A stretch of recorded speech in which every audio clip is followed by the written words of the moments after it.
In the hot, humid nights of the Caribbean, when the cicadas cry in endless waves and the dogs bark at things unseen, the stories first began to spread.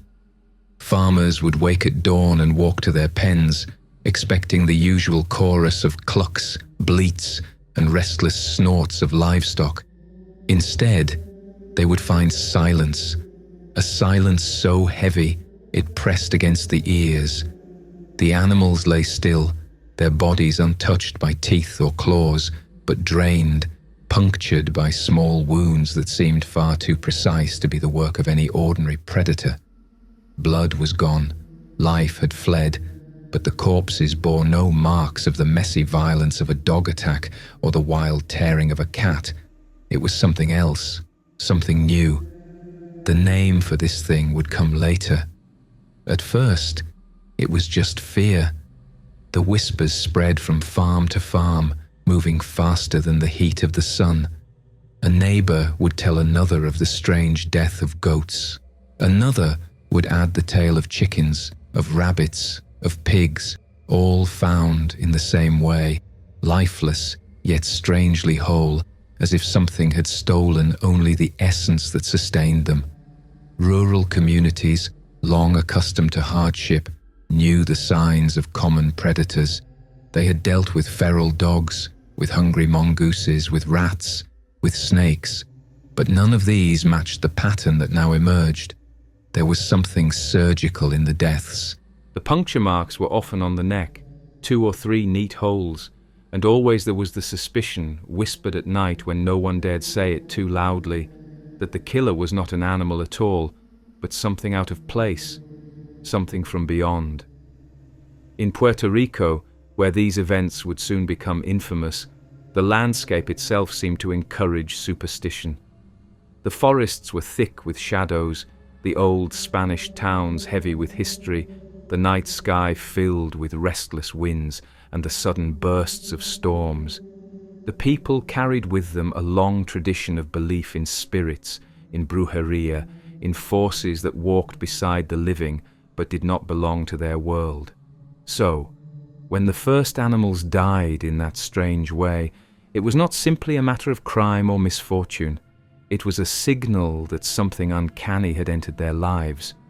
The earliest eyewitnesses told of seeing a creature, but their descriptions were never consistent. Some said it was small, the size of a monkey, moving quickly through the underbrush. Others swore it was reptilian, with scales glinting faintly in the moonlight, its eyes burning red like hot coals.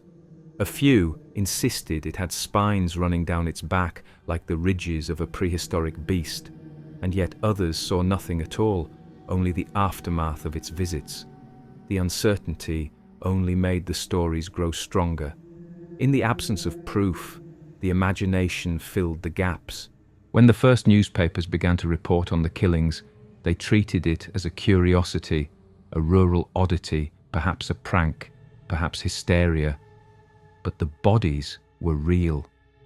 The farmers showed them to reporters, lifting the goats' heads to reveal the wounds, explaining how there was no blood on the ground, no signs of struggle, just the lifeless forms. Soon, radio programs picked up the tale. A monster was on the loose, a vampire that preyed not on humans, but on the humble creatures that sustained them. A parasite of the night, and still, the name had not been fixed. That would come soon, a word that would lodge itself in popular culture like a thorn and refuse to be forgotten. The fear was not new. It had always existed in these lands, carried in older myths of demons, witches, and wandering creatures that slipped between shadows. Yet this one felt different, because it was happening now, in the modern world, to ordinary people who could swear to what they saw. It was not a tale of the distant past or the fireside story meant to frighten children.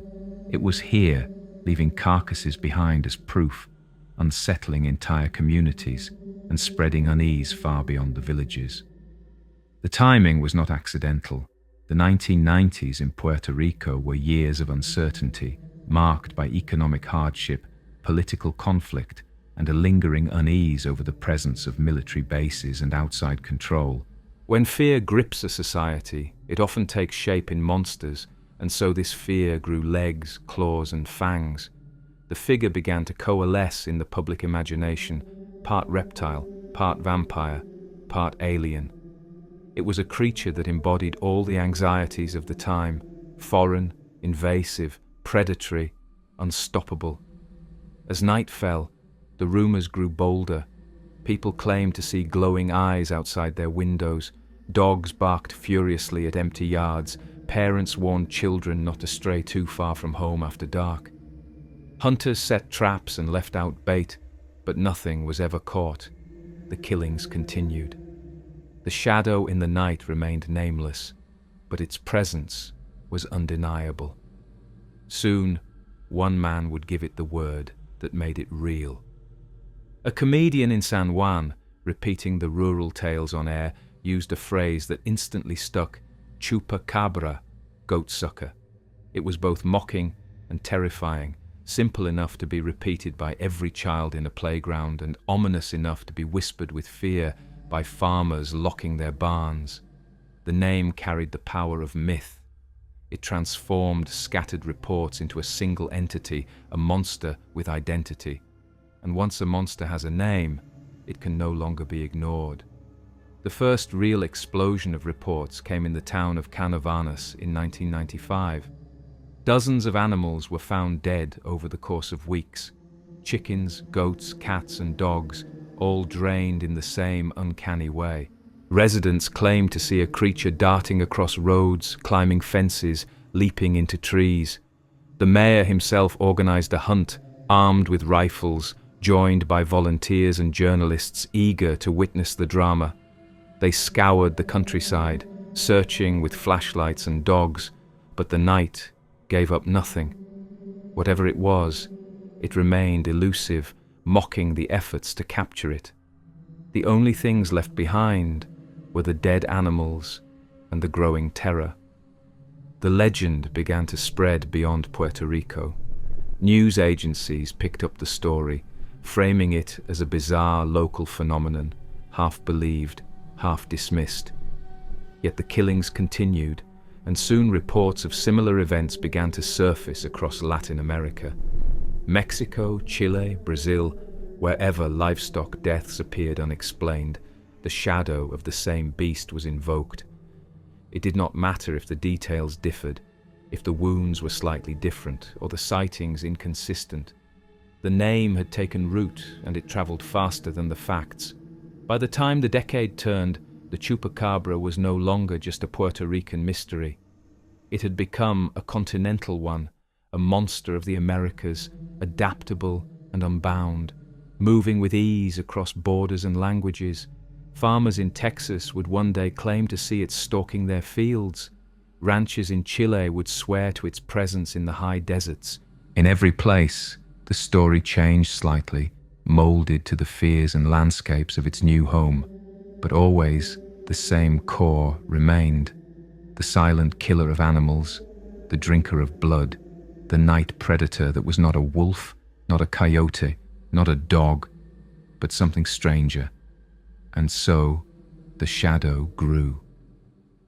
From a few scattered reports in the countryside of Puerto Rico, it had become something much larger, a figure that haunted newspapers, radio, and television.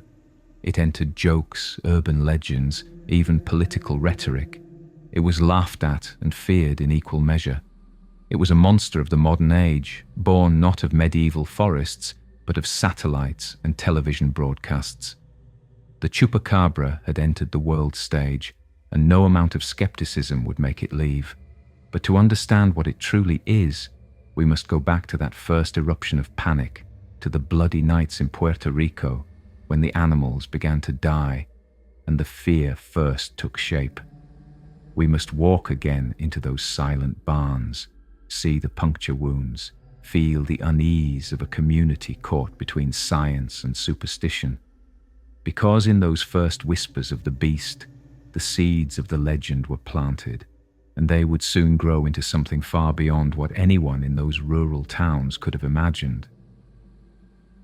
The fear that had begun as scattered whispers hardened into something undeniable in 1995, when the quiet fields and rural farms of Puerto Rico seemed to become a hunting ground for an intruder no one could name. It began in isolated pens, where chickens and rabbits were found stiff and cold before the sun had risen. The farmers bent low with lanterns, searching for clues, but the story was always the same. There was no sign of a struggle, no evidence of a predator dragging away its prey. The animals were intact, their flesh unmarked except for small circular wounds, like holes made with needles, often found at the neck or chest, and always the blood was gone. Canovanas, a municipality on the island's northeast side, became the epicenter of the panic. Families lived close to the forest edge, where the land turned wild and dark at night, and it was here that the reports multiplied. One household after another claimed to lose chickens, goats, even pets. A woman named Madeline Tolentino gave one of the first widely publicized eyewitness descriptions. She insisted she had seen a creature moving outside her window, not a stray dog or a mongoose, but something alien. She described it as having large black eyes, a strange body that seemed almost reptilian, and spines that rose like a row of knives along its back. To her, it was not of this world, and the newspapers ran with her words. It did not take long before fear began to move through the community like fire. People stopped letting their children play outdoors after sunset. Farmers stayed up late with rifles, watching the tree line for movement. Dogs barked frantically at night, though nothing could be seen. Stories multiplied. Someone said they saw it leap a fence. Someone else swore they saw it hover in the air. In the small, tight communities of Puerto Rico, rumor was as powerful as evidence, and soon the chupacabra was everywhere, even if no one could truly prove its existence. The panic became so intense that it drew the attention of local politicians. José Soto, the mayor of Canovanas at the time, did not dismiss the fears of his constituents. Instead, he leaned into them, perhaps sensing both the seriousness of their alarm and the publicity such an event might bring. He organized a hunt, a literal manhunt for the creature. Armed men and volunteers combed the countryside at night, flashlights cutting through the humid dark, rifles loaded, dogs straining at their leashes. Television crews followed them, broadcasting the spectacle across the island and soon across the Spanish-speaking world. The hunt was fruitless. No creature was caught, no body dragged into town, but the very act of searching gave the legend a heartbeat. It made the chupacabra real.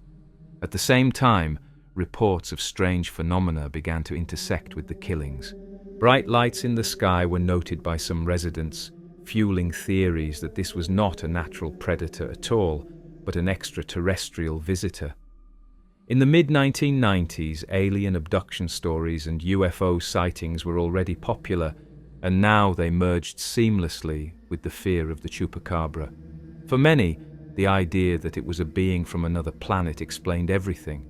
The odd wounds, the draining of blood, the way it seemed impossible to capture. Skeptics pointed out that no clear evidence existed, but when the fear was fresh and the bodies of goats lay stiff in the fields, evidence mattered less than the experience of the people living through it. The outbreak spread beyond Canovanas. In towns across Puerto Rico, similar reports surfaced. Some farmers claimed to lose dozens of animals at a time, entire flocks wiped out in a single night. Others found only one or two carcasses, but swore to the same signs. The blood gone, the precision of the wounds, the unnatural silence that seemed to hang over the farms on those nights. The sheer volume of claims forced newspapers, radio, and television to cover the story almost daily. And as the coverage grew, so did the creature. In drawings and descriptions, it began to take on a standard form, a small, bipedal beast, about 3 or 4 feet tall, with grey or green skin, large red or black eyes, long claws, and a row of sharp spines running down its back. It was unlike anything in the animal kingdom, closer to the beings described in science fiction films than to coyotes or dogs. Fear has a way of shaping reality. The more people spoke of the chupacabra, the more it seemed to appear. Eyewitnesses multiplied, each adding new details. It hissed, it hopped, it glided. One woman said it had leathery wings. Another claimed it killed not just goats and chickens, but cats and dogs as well. The monster grew by the telling. At the same time, skeptics pointed out the inconsistencies, the lack of tracks, the absence of real forensic evidence. But their voices were drowned out by the weight of local experience. For those who lost animals, the fear was tangible. They had buried their livestock. They had counted their losses. The chupacabra was not an abstract idea. It was something that left them poorer, shaken, and sleepless. As months passed, the panic became something more than a local crisis. Journalists from the United States picked up the story. Spanish-language television programs broadcast images of farmers holding up their dead animals, pointing to the wounds. Talk shows invited witnesses to describe what they had seen. The chupacabra moved from the countryside into the global imagination. What had started as a strange farm mystery in Puerto Rico had become a modern monster, one with its own face, its own story, its own mythic power. The outbreak of 1995 was the perfect storm. It brought together real livestock deaths, the fertile ground of rural superstition, the influence of media eager for sensational stories, and the anxieties of a society in transition. Puerto Rico was in the middle of economic strain, caught between American influence and local identity, struggling with crime and political unrest. A monster that seemed foreign, invasive, and unstoppable gave shape to those fears. It offered a scapegoat, a symbol of the uncertainties of the time. By the end of the year, hundreds of animals were reported dead under mysterious circumstances. The chupacabra had become the most infamous creature in Puerto Rican history, overshadowing older myths and becoming a kind of mascot for the uncanny. Children traded stories of it in schoolyards. Musicians referenced it in songs. Vendors sold t-shirts and toys with its spiny silhouette. What had been a crisis of dead livestock had transformed into a cultural phenomenon. Yet beneath the laughter and the commercialization, the fear remained. Farmers still walked their fields at night, still looked nervously at the forest when their dogs barked at shadows. The official investigations offered little comfort. Some veterinarians suggested that the deaths were caused by dogs or other predators, arguing that the puncture wounds were misinterpreted, that the blood had pooled internally rather than being drained. Others suspected disease. But for those who saw the wounds themselves, for those who swore to seeing a creature dart through the darkness, the explanations rang hollow. The chupacabra was no dog, no disease. It was something else. The Puerto Rican outbreak of 1995 did more than give the chupacabra its reputation. It established the template for every sighting that followed. Wherever in the world animals were found dead in strange circumstances, the pattern would be compared to Puerto Rico. The puncture wounds, the bloodless bodies, the frightened communities, it was all there in the first great wave. And just as Baba Yaga's hut became the symbol of her presence, the drained goats of Puerto Rico became the symbol of the chupacabra. But the story does not end with Puerto Rico. From that island base, the creature began to travel.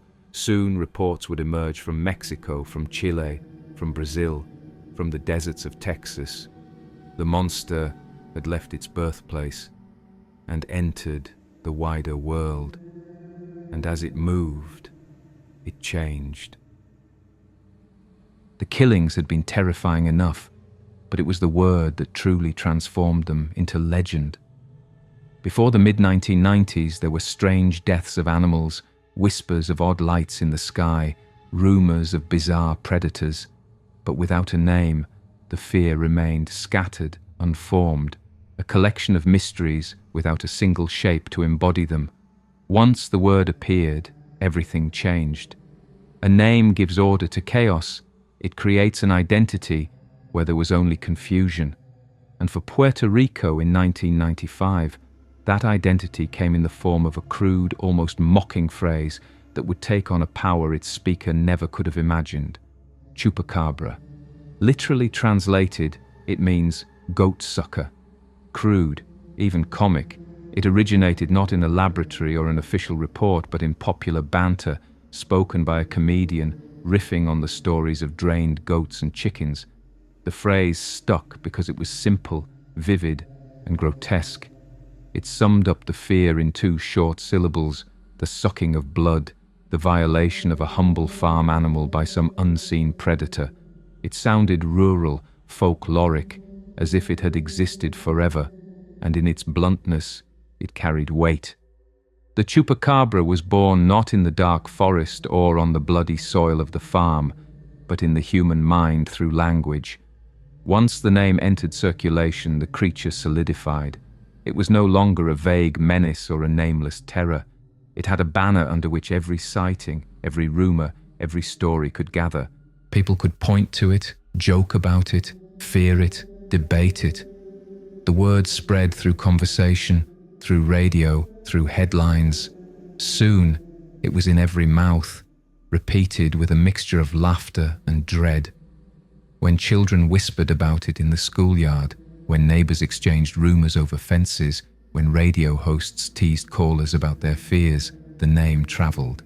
And with every repetition, it grew stronger.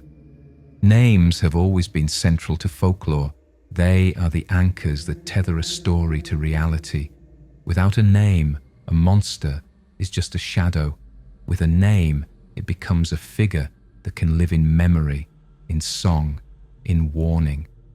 Consider how many of the world's enduring supernatural figures are defined by their names: the vampire, the werewolf, the boogeyman.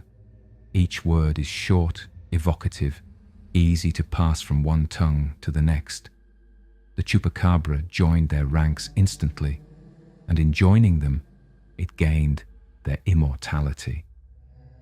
There is another power in naming, and it lies in control. To name something is to make it real, but also to claim it, to place it within the bounds of human understanding. The farmers who lost their animals could now say with certainty what had attacked them, even if they had never seen it. The chupacabra did it. The mayor who organized the hunt could declare he was searching for the chupacabra, not just some unknown menace. The journalists could write headlines with the word, confident their readers would know exactly what they meant. By giving it a name, the people had also given themselves a way to confront it, but the name also distorted the creature. Goat-sucker suggested an animalistic, vampiric predator, and so descriptions began to follow the logic of the word. The red glowing eyes, the fangs, the reptilian skin, the spines. These details flourished in part because the name demanded them. A bloodsucker must look like a bloodsucker, and so the chupacabra began to resemble less an unknown predator and more a cultural construction, a blend of vampire myths, alien imagery, and folkloric monsters that had haunted humanity for centuries. The word itself had another power: humor. It was grotesque, yes, but it was also ridiculous. A goat-sucker.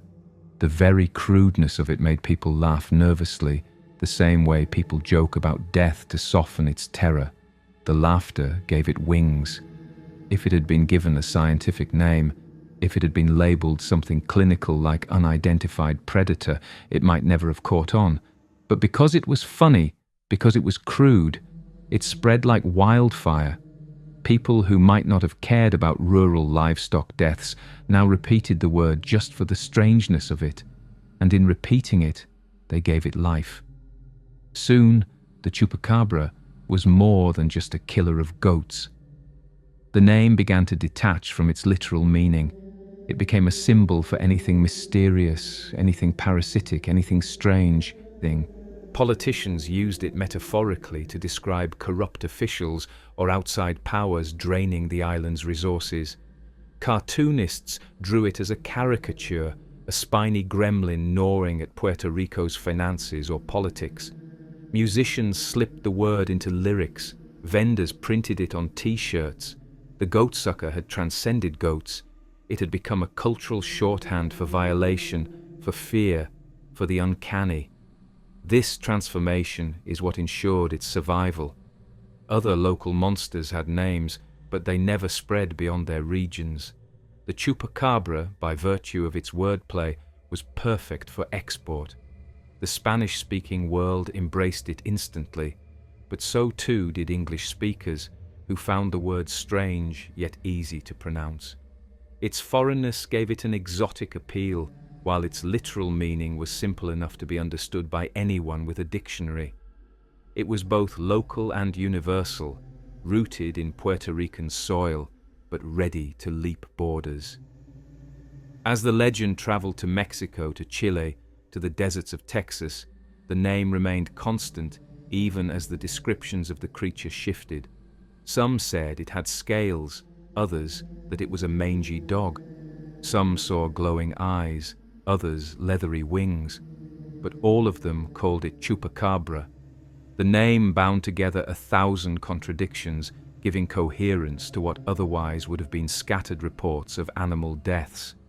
Wherever livestock were found drained of blood, the same word was whispered.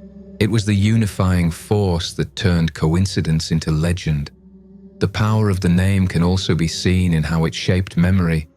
People who had lost animals years before, long before 1995, began to recall that perhaps those deaths too were the work of the chupacabra.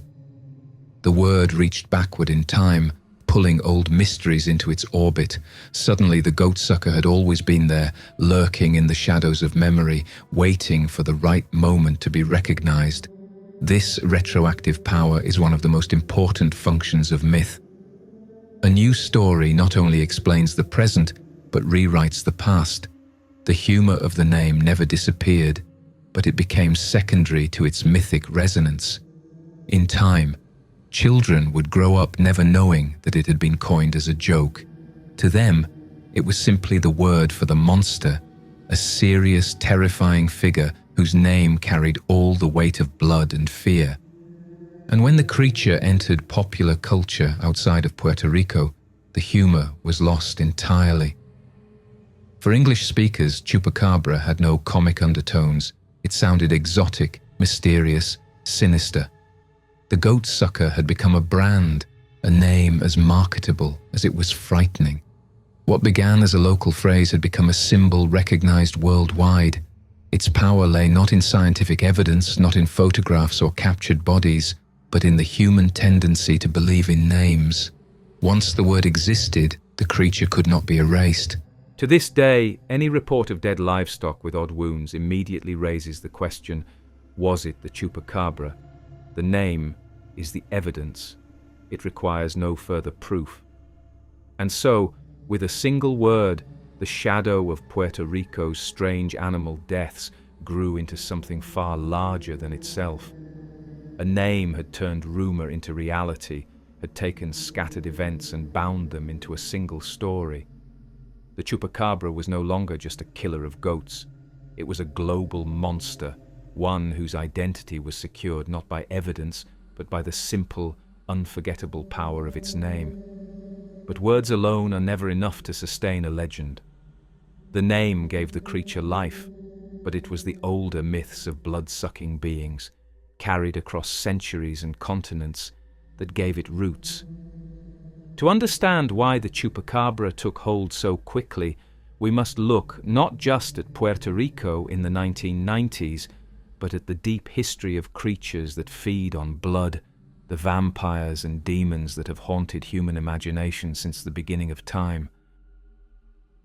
Long before a Puerto Rican farmer bent down to find his goat lifeless and drained, humanity was already whispering about creatures that fed on blood. The chupacabra may be modern in name, but the idea that something moves in the darkness, living off the very life essence of animals or humans, is as old as the stories we told around the first fires. Blood has always been sacred. It is vitality, warmth, survival. To lose it without wound or battle is to be violated in a way deeper than death. And across cultures, across centuries, the same image returns again and again, the bloodsucker. In ancient Greece, mothers warned their children of the Strix, a night-flying creature said to devour flesh and drink blood. Roman poets wrote of it, describing sharp beaks and an insatiable hunger for infants. The Strix was not just a monster, but a reflection of fear itself, a personification of death that could swoop unseen in the night and leave a body cold and empty by morning. In the Mediterranean world, bloodsuckers were not distant myths. They were woven into daily life, invoked to explain sudden infant deaths or livestock found strangely wasted. Travel east, and the stories multiply. In India, the Vatala, a ghoul-like spirit, haunted graveyards and charnel grounds, slipping into corpses and sustaining itself on blood and flesh. In China, tales of the Jiangshi, the hopping vampire, carried fears of the dead returning not to comfort, but to drain the living. These creatures were stiff, corpse-like, their movements unnatural, their hunger endless. Even in these distant traditions, the same anxiety appeared, the idea that the line between life and death could be breached by something that wanted not your possessions, not your soul, but your blood. Among the Slavs, the vampire became almost a national obsession. Centuries before the word spread across Europe, peasants in eastern villages spoke of the Upir and the Nosferatu, figures that rose from graves to prey on neighbors, leaving puncture wounds on throats, emptying veins, causing mysterious illness. Villages practiced rituals to stop the spread, staking corpses, burning bodies, scattering seeds so that the revenant would be too busy counting to rise from the earth. The vampire was not romantic, not noble, but filthy, grotesque, and terrifying. And at the heart of every tale was the same horror, a body that looked intact, but whose life had been stolen invisibly by a drinker of blood. In Latin America itself, long before the Chupacabra, echoes of blood-drinking beings already haunted the imagination. Indigenous cultures carried stories of monstrous birds and spirits that fed on human life. Among the Aztecs, there was the legend of the Cihuateteo, the spirits of women who had died in childbirth, wandering at night to attack the living, often targeting children and drinking their life essence. In the Andes, tales circulated of the Pishtaco, a pale stranger who killed travelers and drained their fat or blood, a fear born from centuries of colonial violence where Spanish invaders and later outsiders were accused of harvesting native bodies. The Chupacabra did not appear in a vacuum. It stepped into a cultural landscape already primed for a predator that did not just kill, but consumed the sacred essence of life. The act of blood-sucking holds symbolic weight everywhere. Blood is vitality, lineage, sacrifice. To lose it without a fight is to lose control, to be made prey in the most intimate way. That is why blood drinkers are so feared. They bypass the normal rituals of violence. A wolf tears flesh, a hawk crushes bones, but a bloodsucker seems more surgical, more intelligent, as though it knows the one thing that sustains you and takes only that. This is why the sight of goats and chickens in Puerto Rico with neat puncture wounds resonated so strongly. It fits seamlessly into a tapestry of myths humanity had been weaving for millennia. Even in Africa, there were tales of the Asan-Bossum of the Ashanti people, a vampire-like figure with iron teeth and hook feet, hanging in trees to drop onto unsuspecting victims, sinking its teeth deep to drain blood. In Madagascar, stories of the Ramanga spoke of strangers or servants consuming the blood and nail clippings of nobles, a parasitic violation of the natural order.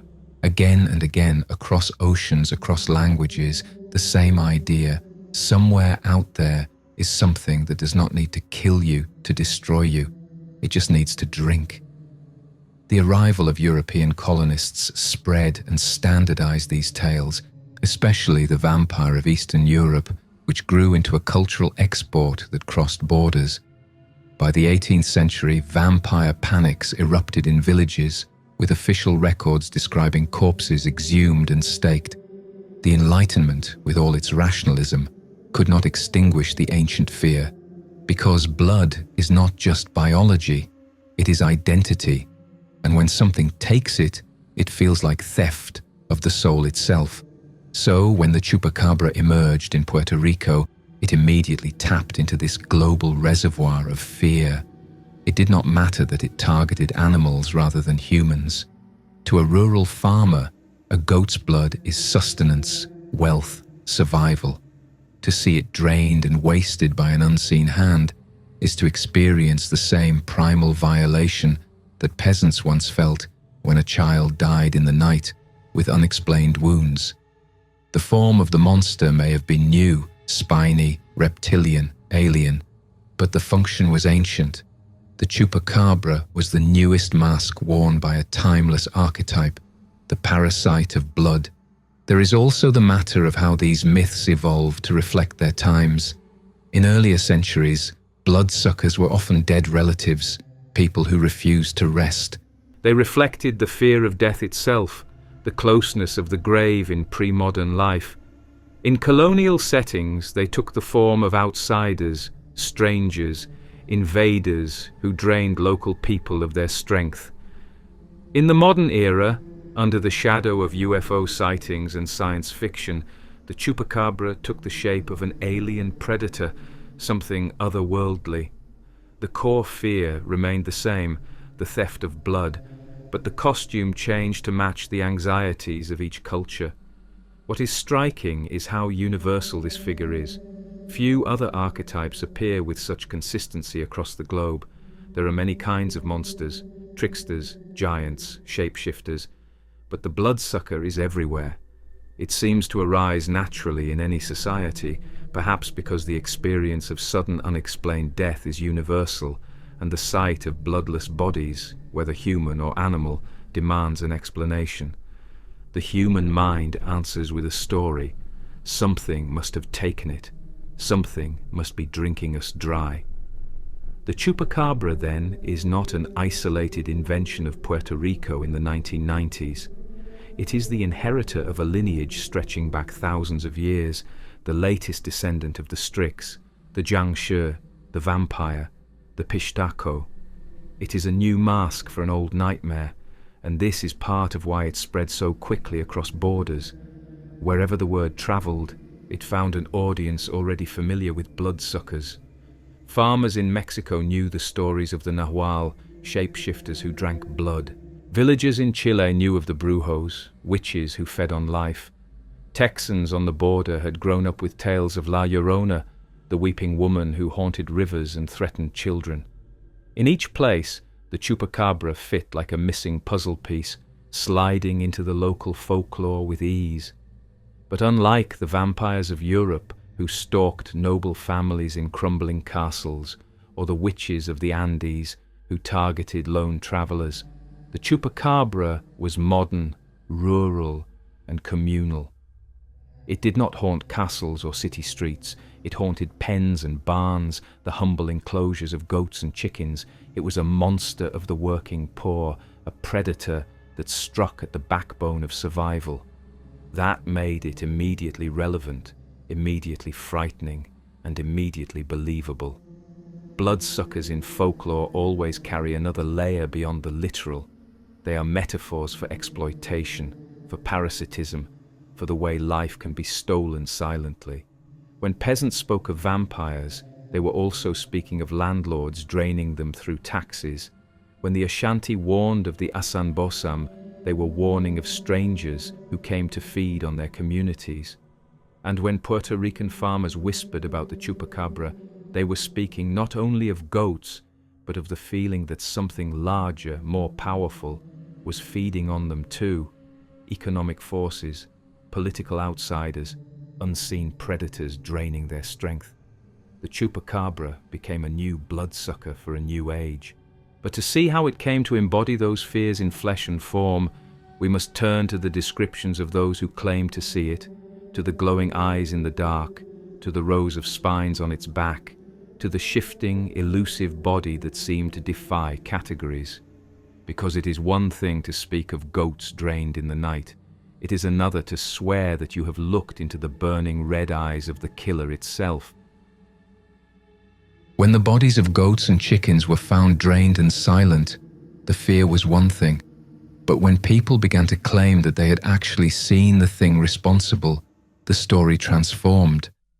It is one matter to bury a carcass with strange wounds, another to stand face to face with what you believe to be the killer. And in 1995, Puerto Rico was filled with voices insisting they had glimpsed the creature in the dark, eyes burning, body unlike anything known to science. These early eyewitness accounts became the flesh and bone of the chupacabra, shaping its form in the imagination of the island and later the world. The first description that entered the public record came from Madeline Tolentino, a woman living in Canovanas, where the earliest wave of livestock killings erupted. Looking out her window one night, she claimed to see a creature unlike anything she had ever known. It was short, perhaps 3 or 4 feet tall, bipedal, with long thin arms and legs. Its head was strange, with large dark eyes that seemed too big for its face. Down its back ran a row of sharp spines or quills, which shimmered faintly in the moonlight. She said it moved awkwardly but quickly, almost gliding. What struck her most were the eyes, dark, unblinking, reflecting the light in a way that seemed predatory, alien. To her, it was not a dog, not a cat, not a monkey. It was something else, something new. Her account set the standard, Soon, others across Puerto Rico began to echo the same description. A small, spiny, reptilian creature with glowing or reflective eyes. Some added details, leathery grey-green skin, fangs, claws, a foul odour. Others swore the eyes glowed bright red, even in complete darkness, like embers in a fire. One farmer claimed that when he shone his flashlight into the brush, the eyes looked back at him, burning so fiercely that he dropped the light in terror. Another insisted that the creature crouched on a fence post, its eyes fixed on him, unblinking, until it leapt into the trees and vanished. The red eyes quickly became the most defining feature of the legend. In folklore, eyes are always more than organs of sight. They are symbols of presence, of power. To meet a monster's eyes is to risk being claimed by it. And in the case of the chupacabra, the reports almost always emphasize the eyes first, before the claws, before the spines, before the wounds left on animals. It was the eyes that lingered in memory. They glowed, they followed, they paralyzed, they made it impossible to mistake the creature for anything ordinary. But not all accounts matched perfectly. Some people described the chupacabra as hopping like a kangaroo, with powerful hind legs and short forelimbs, moving in great leaps rather than strides. Others claimed it was winged, a bat-like thing that glided silently over fences before landing on its prey. A few even swore it was humanoid, a twisted figure that walked upright with an almost human intelligence in its gaze. These variations did not weaken the story, they strengthened it. Every witness agreed on its strangeness, its unnaturalness, and in folklore details matter less than consensus. What mattered was that everyone agreed it was no ordinary animal. The contradictions also reveal something about the way fear shapes perception.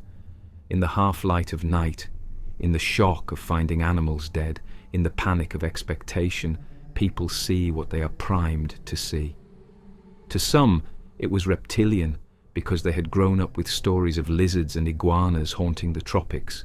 To others, it was alien, because UFO stories were everywhere in the 1990s.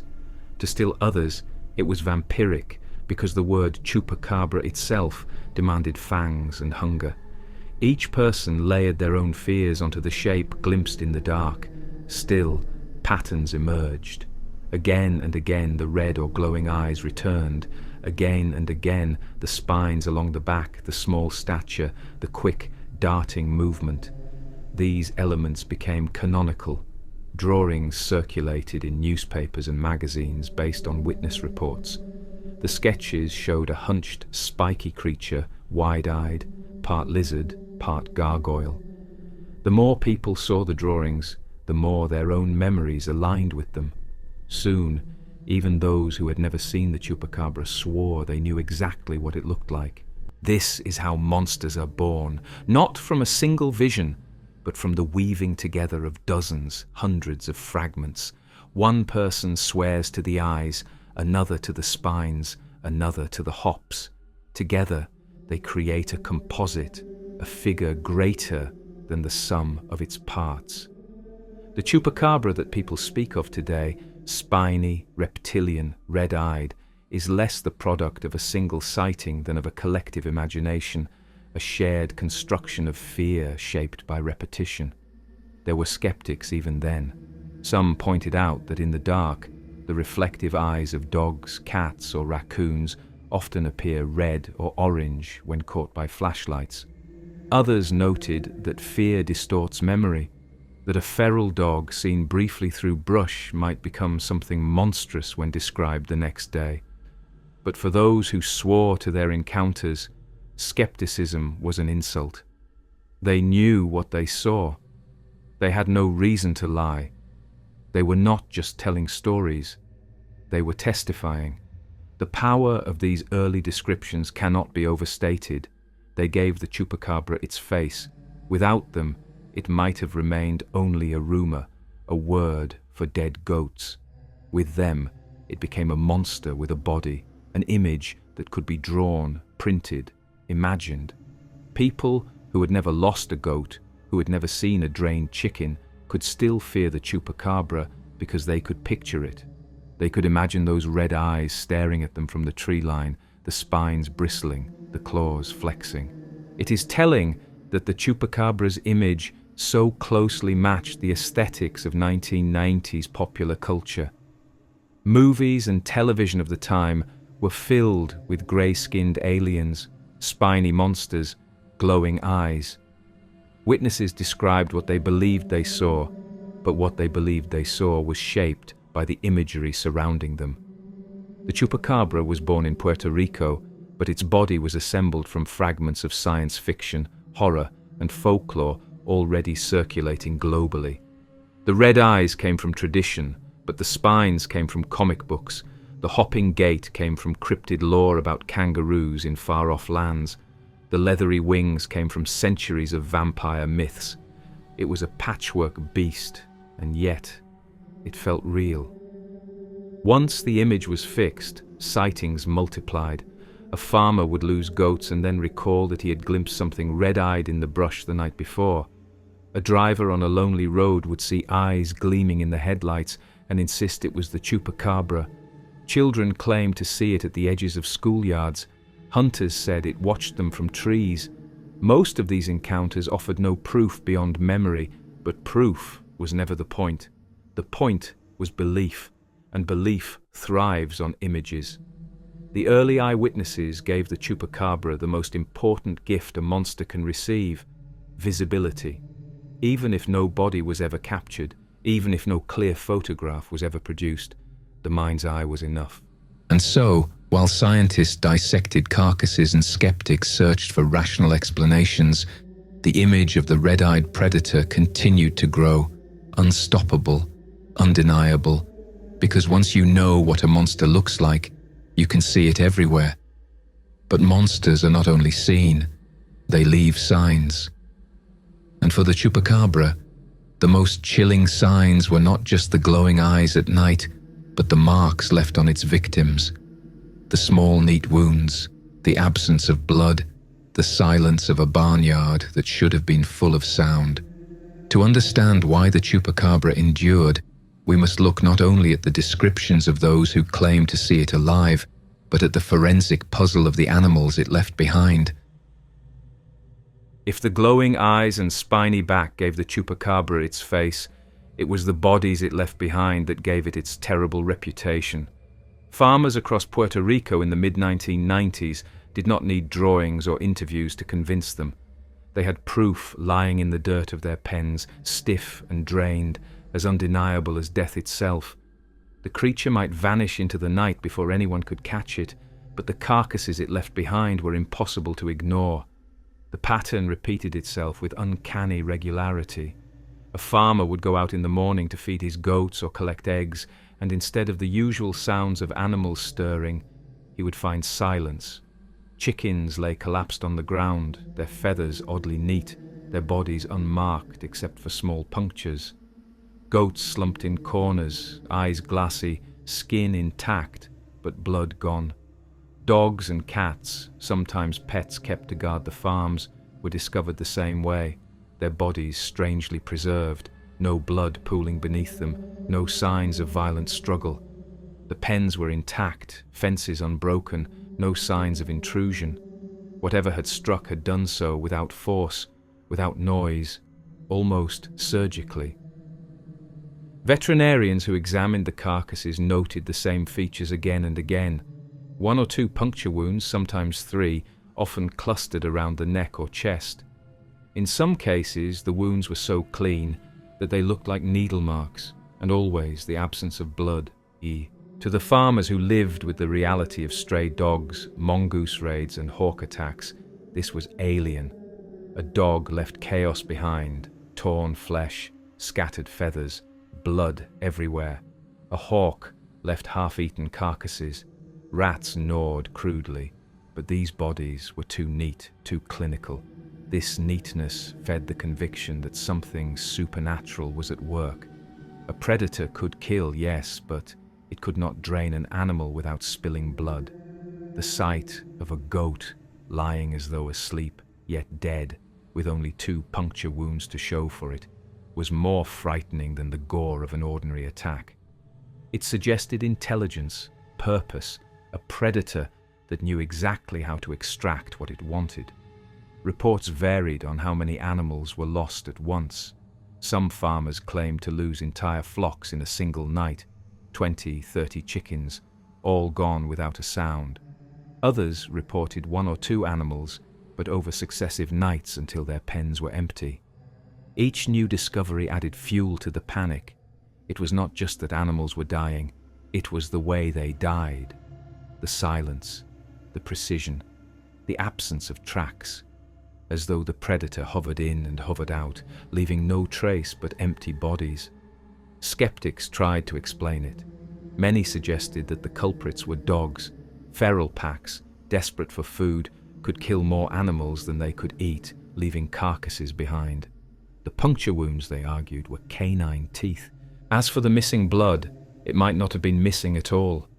Blood pools internally when an animal dies, and in warm climates it can clot quickly, leaving little on the ground. To those who studied animal deaths, the signs pointed not to vampires, but to dogs. But the farmers pushed back. They knew dogs. They knew the difference between a pen torn apart by mongrels and the eerie stillness of the chupacabra's work. Dogs left tracks, tipped over feed, chewed at limbs. This was something else. They insisted on it. And when you are the one holding the body of your dead goat, it is your word that carries the most weight. Other theories emerged. Some suggested mongooses, which were known to attack chickens and small animals. But mongooses do not drain goats. Others proposed large bats, perhaps mutated fruit bats or vampire bats, though no bat on the island could account for the scale of the attacks. Still others whispered of disease, of parasites, of experimental weapons loosed from military bases. But none of these satisfied the people who saw their animals die in ways that felt too deliberate, too foreign. The lack of blood remained the most haunting feature. Again and again, it was repeated. The bodies were drained. To scientists, this was exaggeration, misinterpretation. To the people, it was undeniable. They swore the bodies were light, empty, sucked dry. This detail became the foundation of the chupacabra myth. Not just a killer, but a parasite, a vampire of the animal world. It was what separated the legend from the mundane. Wolves kill, dogs kill, hawks kill. but only the chupacabra feeds on the essence of life itself. Some accounts even claimed the bodies glowed faintly in the night after being drained, or that the wounds burned slightly around the edges. Others swore that the carcasses attracted no scavengers, as if other animals sensed something unholy in them. These details may have been exaggerations or inventions of fear, but once spoken, they stuck. Each retelling added weight, adding to the aura of a predator that was not merely physical but otherworldly. And yet beneath the layers of fear and legend, there remained the undeniable fact. Animals were dying. Farmers lost their livelihoods. Goats, chickens, rabbits, dogs, lifeblood of rural households, were disappearing, not because of stories, but because they were found cold and still in the morning. For the people living it, the chupacabra was no abstract myth. It was a daily threat, measured in lost meals, lost income, and sleepless nights. It is important to see how these deaths fit into the wider tradition of bloodsucker myths. In Europe, peasants told of children wasting away because a vampire came at night. In the Andes, villagers feared the pistaco draining them for fat and blood. In Puerto Rico, it was goats and chickens, but the emotion was the same. Livestock was survival. To see it taken with such precision was to feel helpless in the face of something larger, more powerful. By the time investigators tried to gather data, the legend was already stronger than any rational explanation. Scientific voices argued about dogs, bats, diseases, and scavengers. Farmers swore they had never seen anything like it. Journalists printed pictures of drained goats, pointed to neat wounds, repeated the word chupacabra, and with each headline, the silent killer became less a question and more a fact. The mysterious livestock deaths gave the chupacabra its teeth. Without them, it might have remained only a funny name, a fleeting story.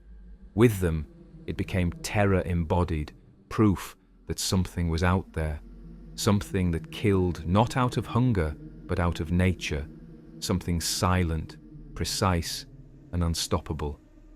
And as the bodies piled up, the fear was no longer confined to Puerto Rico. Reports began to echo from other lands, from Mexico, from Central America, from as far away as Brazil. The monster had crossed the sea, carried not on wings or legs, but in the human imagination, which is faster than any predator. Soon, the silent killer of Puerto Rican farms would become the feared night stalker of an entire continent. The monster could have remained a Puerto Rican phantom, a local mystery confined to one island, if not for what happened next. From the mid-1990s onward, reports of drained animals and red-eyed predators began to appear far beyond the Caribbean, as though the chupacabra had taken wing and crossed borders with ease. What had started as a frightening but isolated outbreak of livestock deaths now began to spread across the Americas, each new region reshaping the legend to fit its own landscape and anxieties. The first reports outside Puerto Rico came from the Dominican Republic and later from Mexico. Farmers told the same stories: goats, sheep, and chickens found dead with neat puncture wounds, no blood, no signs of struggle. Newspapers that had covered the Puerto Rican crisis quickly seized on the similarities. The chupacabra, they declared, had migrated. The phrase "goatsucker" appeared in Spanish-language headlines from Santo Domingo to Monterrey, each article reinforcing the idea that the same beast now stalked other lands.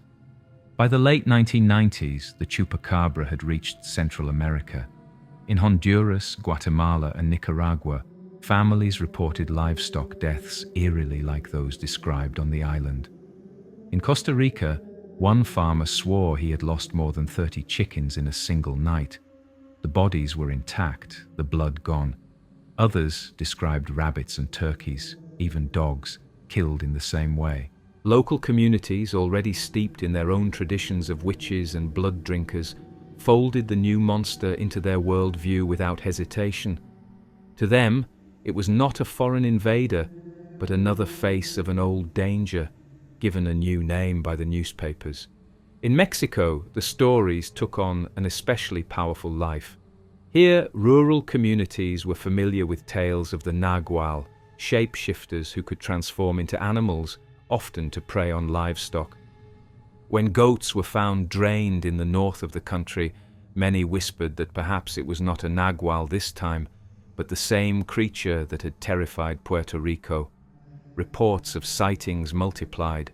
People claimed to see a spiny figure darting through maize fields, leaping over fences, even prowling in desert scrub. Television stations covered it nightly, sometimes with sensational graphics showing red-eyed monsters swooping down on terrified goats. Soon, the chupacabra became a household name in Mexico, feared and ridiculed in equal measure, but always present in conversation. The legend did not stop there. By the early 2000s, cases began appearing in Chile, a country already rich with folklore of witches and supernatural predators. Farmers in the Atacama Desert claimed dozens of animals were slaughtered under mysterious circumstances. Eyewitnesses swore they had seen a beast with wings hopping through the desert night. The Chilean press, eager to link the mystery to the famous stories from the Caribbean, labeled it Chupacabra immediately. Soon, Chile was considered one of the new epicenters of the monster, with reports coming from both the desert north and the fertile central valleys. In Brazil, the creature entered yet another tradition. Rural communities along the northeast coast reported mysterious deaths of sheep and goats. Here, the chupacabra was sometimes imagined less as a reptile and more as a large bat, a vampiric presence in keeping with older local myths of monstrous winged predators.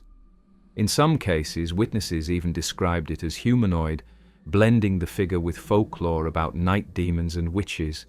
Whatever shape it took, the press had the same word ready: chupacabra. By this time, the United States was also hearing the stories.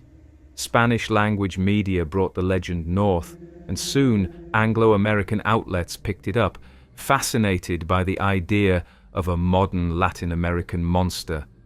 In Texas, along the border with Mexico, ranchers began to attribute mysterious deaths of goats and calves to the chupacabra. Here, however, the descriptions began to change. Instead of reptilian, spiny creatures with glowing eyes, Texans often reported hairless, mange-ridden canines, strange-looking dogs or coyotes with grey, scabby skin and skeletal bodies. These animals, often captured or killed, became known in the media as Texas chupacabras. Scientists identified them as coyotes, suffering from severe mange, their fur gone, their skin rough, their bodies emaciated. But to ranchers who had lost livestock, the label stuck. They were proof that the chupacabra had arrived in the United States. This shift in appearance marked an important turning point. In Puerto Rico, Mexico, and much of Latin America, the chupacabra was imagined as something alien or reptilian, with glowing eyes and spines. In Texas, it became canine, a twisted version of the familiar coyote. Two versions of the creature now existed side by side: the spiny alien predator of Puerto Rico and the hairless dog-like killer of Texas. Both were called chupacabra, both were blamed for livestock deaths, both fueled the legend. The spread of the chupacabra reveals something deeper about how myths move. It did not travel on legs or wings. It traveled in newspapers, radio broadcasts, and television segments. Wherever people heard of it, they began to see it. And wherever people saw unexplained livestock deaths, they reached for the name already circulating in popular culture. In this way, the chupacabra spread faster than any biological predator ever could. It was a contagion of belief, carried by fear and amplified by media. But the fact that it adapted so easily to new lands also reveals its archetypal power. Every culture already had stories of bloodsuckers, witches, or predators that struck in the night. The chupacabra did not need to be invented in each place. It simply slipped into existing fears and gave them a new shape. In Mexico, it blended with the nagual, in Chile with the brujos, in Brazil with vampiric bats, in Texas with mangy coyotes. Each region molded the creature to its own landscape, but the core remained: the silent killer of animals, the drinker of blood. By the early 2000s, reports of the chupacabra had appeared across nearly every country in Latin America, from the Caribbean islands to the deserts of northern Mexico, from the jungles of Central America to the mountains of Chile. It was everywhere. It had even crossed into the United States and from there into global pop culture. A monster once known only to Puerto Rican farmers was now the most famous cryptid of the modern era. Yet the more it spread, the more contradictions it carried. Was it reptilian or canine, alien or natural, winged or earthbound? Skeptics seized on these differences as proof that it was nothing more than rumor. Believers argued that the contradictions only showed the creature's cunning, its ability to adapt, its refusal to be pinned down. And as long as animals continued to die in mysterious ways, the chupacabra's shadow could not be dismissed. The spread of the chupacabra across the Americas marked a new stage in its life as a legend. It was no longer just a local menace, but a continental one. But with this growth came new questions. Was it a flesh and blood predator that had somehow escaped detection? Or was it something less tangible, a phantom born from fear, given body by imagination? To answer that, we must step back and ask whether the chupacabra is best understood as an animal or as an idea. As the chupacabra spread from Puerto Rico to Mexico to Chile to Texas, the question that began to haunt both believers and skeptics was simple. What exactly are we dealing with? Is it a predator made of flesh and bone, moving through the night with claws and teeth? Or is it something less tangible, a phantom conjured by fear, sustained by rumor, and made real only in the minds of those who believe? The split between these two possibilities became the central struggle in the story of the chupacabra, one that has never been resolved, and perhaps never can be. For those who swore they had seen it with their own eyes, there was no doubt that it was a creature of flesh. They described how it crouched on fence posts, how its eyes reflected light like an animal's, how it leapt or ran or even hovered. They did not describe it as a ghost or a spirit, but as a physical presence, one that could move, breathe, and kill. The livestock deaths were, to them, proof. A phantom does not leave puncture wounds. A phantom does not drain blood. Something with a body, something alive, had to be responsible. And once the name chupacabra existed, that body was easy to imagine. The descriptions varied, but they always carried a physicality to them. In Puerto Rico, it was reptilian, with spines bristling down its back. In Mexico, it was a hopping, kangaroo-like beast. In Chile, it grew wings. In Texas, it was hairless, canine, mangy, snarling. Each form could be imagined, drawn, pointed to in a field or a roadside ditch. These were not ghosts. They were predators, seen at night, feared in daylight, chased by hunters and cameras. And yet, the more sightings accumulated, the less consistent the picture became. No two drawings were ever quite the same. No two testimonies ever matched perfectly. Some swore it had claws, others hooves. Some said it was 3 feet tall, others 6. Some saw scales, others saw fur. This shape-shifting quality led skeptics to argue that it was not a creature at all, but a cultural phantom, a reflection of fear that changed shape depending on who told the story. The chupacabra, they argued, was not flesh and blood, but an idea projected onto the unknown. To skeptics, the livestock deaths were explainable. Feral dogs, coyotes, even raccoons could kill more animals than they ate, leaving carcasses behind. The neat puncture wounds could be explained as canine teeth marks or even insect activity after death. The lack of blood was an illusion, the result of internal pooling.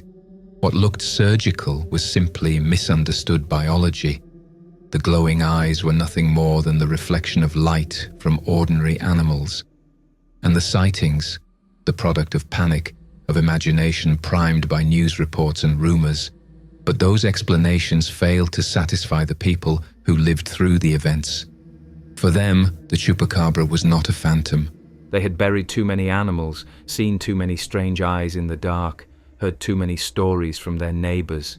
They knew dogs, they knew coyotes. This was something else, something that could not be explained away by science or skepticism. This tension between predator and phantom is what has kept the chupacabra alive as a legend.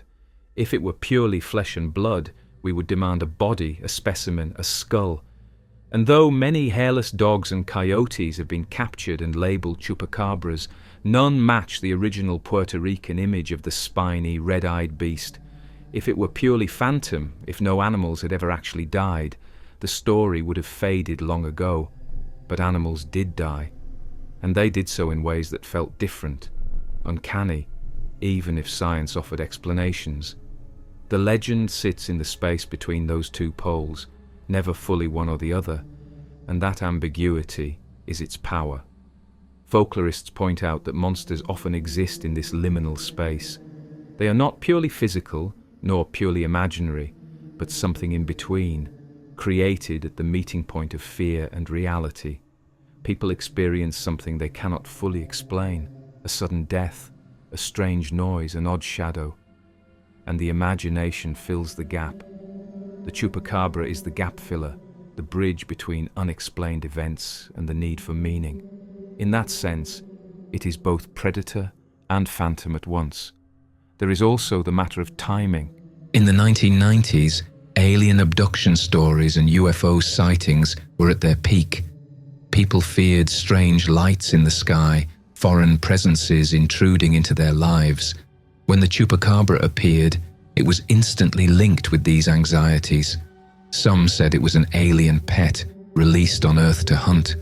Others claimed it was a genetic experiment, a lab-born creature that had escaped from secret facilities.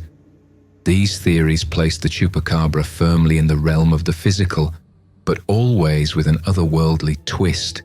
It was not a natural predator, but a product of something larger, something hidden, something unknown. The phantom theory, meanwhile, drew strength from the contradictions. If it can be reptilian in Puerto Rico and canine in Texas, if it can fly in Chile and crawl in Brazil, perhaps it is not flesh at all. Perhaps it is a cultural mirror, reflecting local fears wherever it appears. In Puerto Rico, under economic strain and political conflict, it was imagined as alien, invasive. In Texas, where coyotes and mange are familiar, it became a hairless dog. In each place, the chupacabra wore a new mask, because the true chupacabra was fear itself.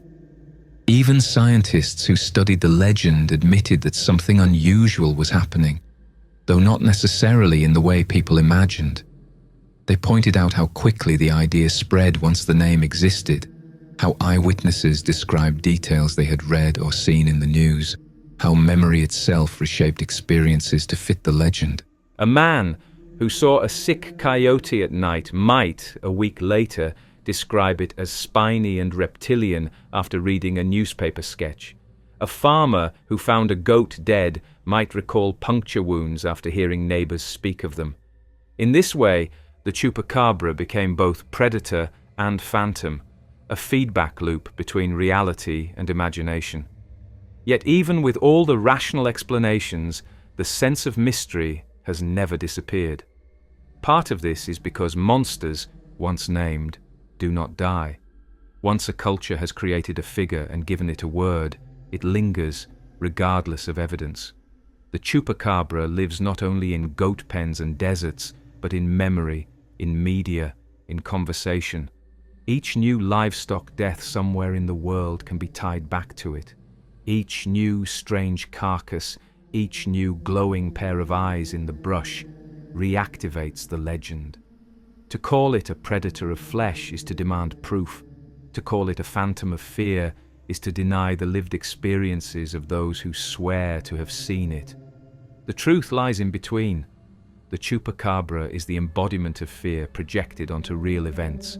It kills not only through claws or fangs, but through the imagination, draining blood from goats and rabbits, but also from the minds of communities, leaving them restless, suspicious, alert. That is the true feeding of the chupacabra, and the imagination, once caught, does not let go. The more media repeated the word, the more the chupacabra became unshakable. And in the 1990s, when the legend was at its height, media did more than report on it. It began to shape it directly. Soon, movies, television, and pop culture would take the bloodsucker of Puerto Rico and turn it into something larger than life, something global. Once the chupacabra had a name and a face, it was inevitable that it would be picked up not only by frightened farmers and gossiping neighbors, but also by the machinery of media. In Puerto Rico, television cameras had already followed the mayor of Canovanas on his night hunt through the countryside, giving the legend a stage far bigger than the fields where goats were dying. By the mid-1990s, the chupacabra was no longer just a rural menace. It was a story, and stories that capture headlines do not remain in one place for long. They travel, they grow, and when they reach Hollywood and global pop culture, they transform into something even more powerful. The 1990s were fertile ground for monsters. Alien abductions, UFO sightings, and paranormal mysteries dominated late-night radio shows, cable documentaries, and supermarket tabloids. The X-Files was in its prime, feeding audiences a weekly dose of conspiracies, extraterrestrials, and unexplained horrors. Shows like Unsolved Mysteries thrived on presenting blurry eyewitness accounts with ominous narration. Against this backdrop, the chupacabra was perfectly timed. It had the right ingredients: strangeness, terror, exotic origins, and just enough eyewitness testimony to feel plausible.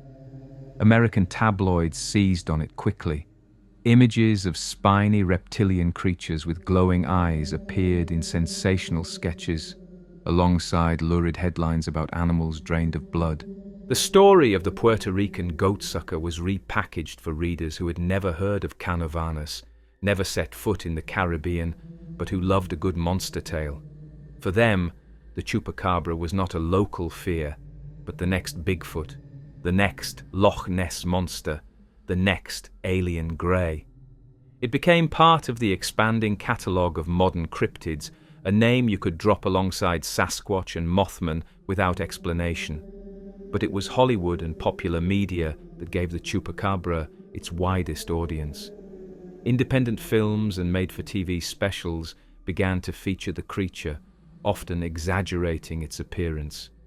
Instead of the small, hunched figure described in Puerto Rico, it became larger, more grotesque, often winged or more overtly vampiric. In some versions, it was portrayed as a full alien, directly tied to UFOs and government experiments. In others, it was a lurking beast of the desert, hunting travelers instead of livestock. The flexibility of the legend meant it could be rewritten endlessly, molded to fit the demands of horror or science fiction. One of the earliest influences on its image may not even have been intended. In 1995, the year the chupacabra panic erupted, the science fiction film Species was released. It featured a creature designed by H.R. Giger, spiny, alien, predatory, with glowing eyes and reptilian features. Later, skeptics would point out the uncanny similarity between the film's monster and the earliest descriptions of the chupacabra. Was it possible, they suggested, that eyewitnesses who swore to seeing the beast had unconsciously drawn from pop culture imagery already in circulation? Whether coincidence or influence, the resemblance was striking, and it highlights how easily folklore and media feed into one another.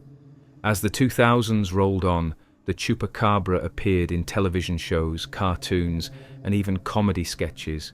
It was featured on The X-Files, where it was presented with a mixture of horror and skepticism.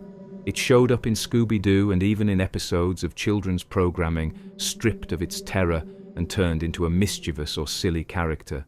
The goat-sucker had become marketable.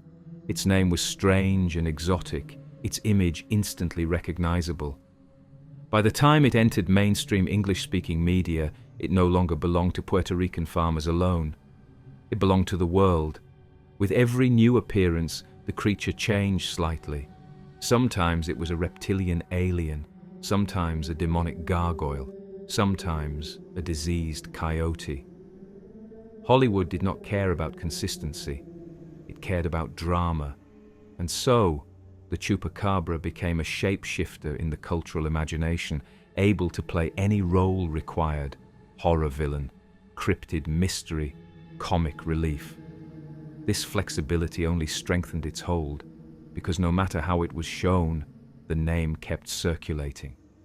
And the more people heard the word, the more real it became. Documentaries further fueled the fire.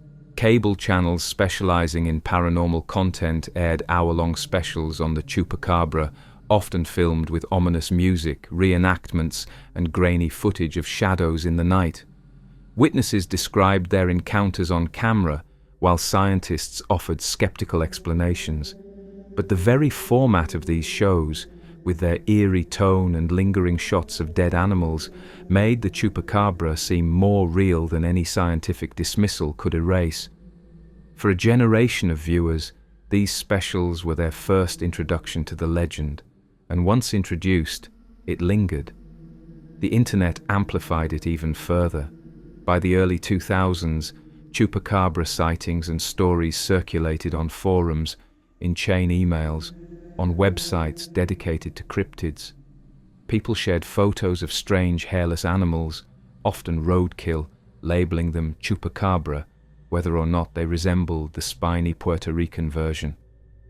Viral images of mangy coyotes spread rapidly, convincing thousands that the monster had been captured at last. The meme quality of the Chupacabra kept it alive in a way no single sighting ever could. It was not just a story, it was a brand, instantly recognizable, endlessly adaptable. Hollywood also played with the idea that the Chupacabra was not just a monster, but a symbol. In some stories, it represented invasion, fear of outsiders. In others, it was a metaphor for government secrecy and cover-ups. The creature became a tool for exploring deeper anxieties while still functioning as a straightforward scare. This mirrored the way Puerto Rican farmers had originally used it to explain their losses. The Chupacabra was both literal and metaphorical, both predator and symbol. By the time the legend reached its height in the early 2000s, the Chupacabra had firmly entered the pantheon of global monsters. It stood alongside vampires, werewolves, and aliens as a figure instantly recognizable to audiences everywhere.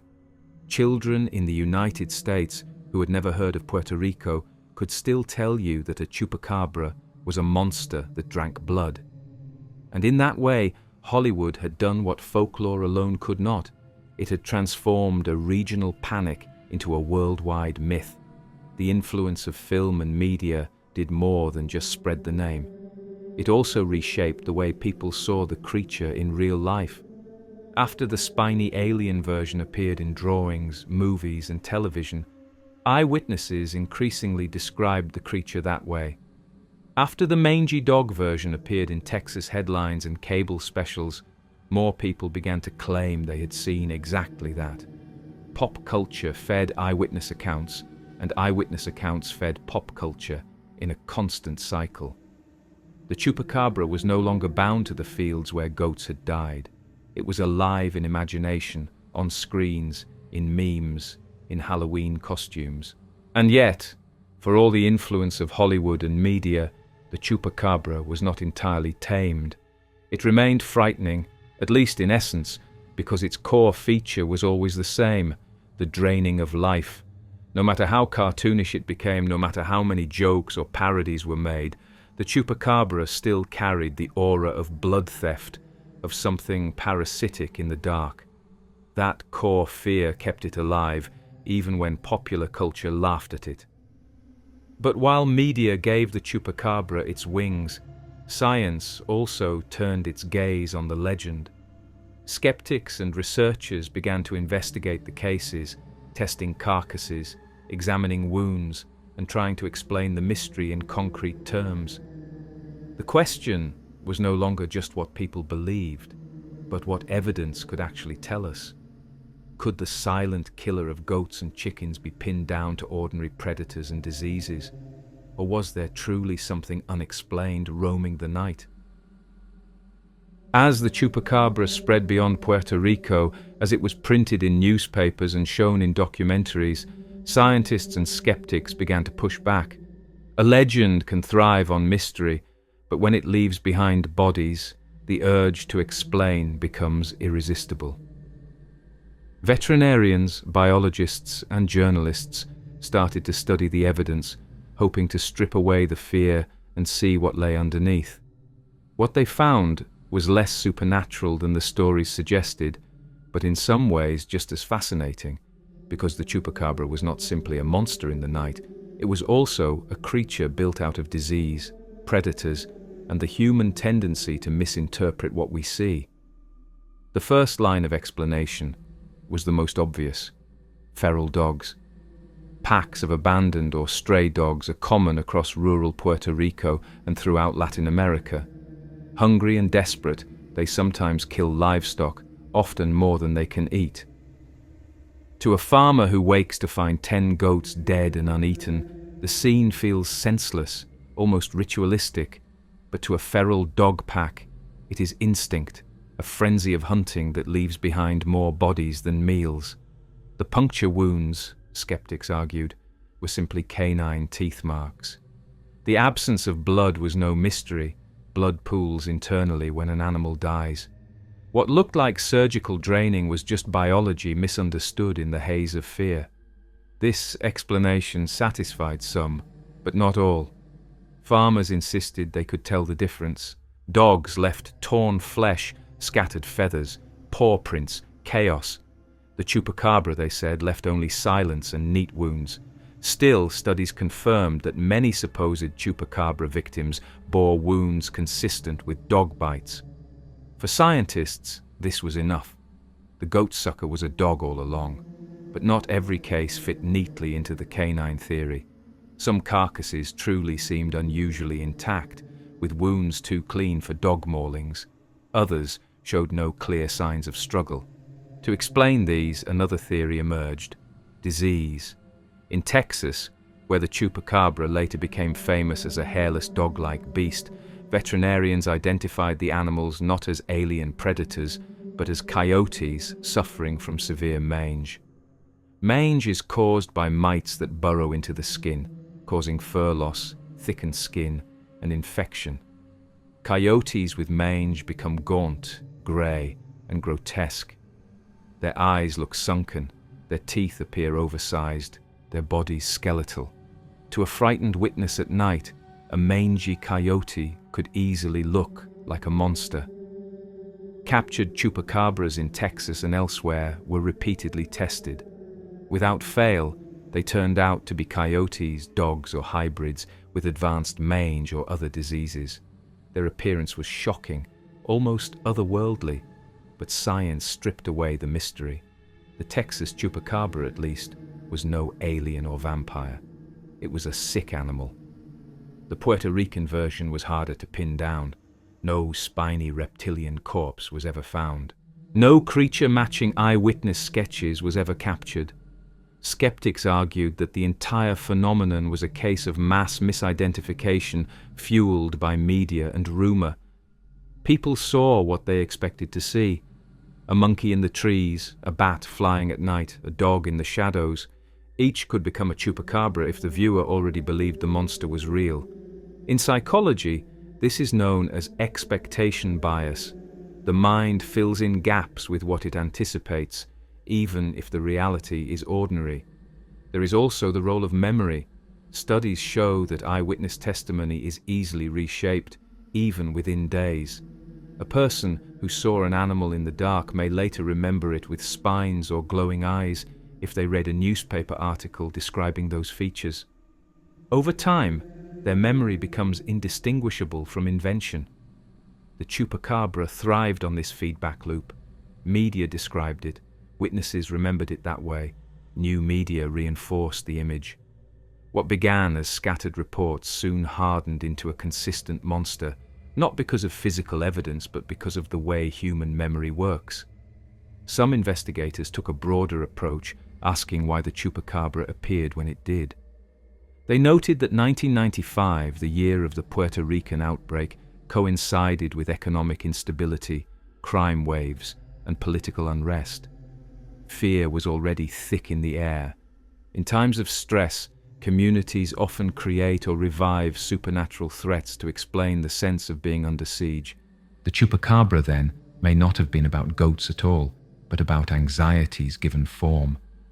The dead animals were real, but the interpretation, a spiny vampire beast, was cultural. There were also whispers of government experiments. Puerto Rico had long hosted US military facilities, including bases where weapons testing occurred. Some residents speculated that the chupacabra was the result of genetic experimentation gone wrong, perhaps an escaped lab creature. While there was never any evidence for this, the theory resonated because it explained the creature's strangeness and tied it to real-world institutions that already inspired distrust. The monster was not only a predator, but a symbol of outside forces preying on the island. In Texas, the scientific explanations were easier to demonstrate. Dozens of carcasses of supposed chupacabras were DNA tested, each proving to be coyote, dog, or raccoon. Mange explained their hairlessness. Malnutrition explained their skeletal appearance. Disease explained their sluggishness and odd behavior. In one infamous case, a rancher shot a creature that locals swore was the chupacabra. Scientists examined it and declared it a coyote hybrid with sarcoptic mange. To scientists, the case was closed. To believers, it was proof that the chupacabra was real, because even if science called it a coyote, they insisted no ordinary coyote looked like that. This illustrates the core problem with the scientific investigations. Evidence does not always kill a legend. If anything, it can feed it.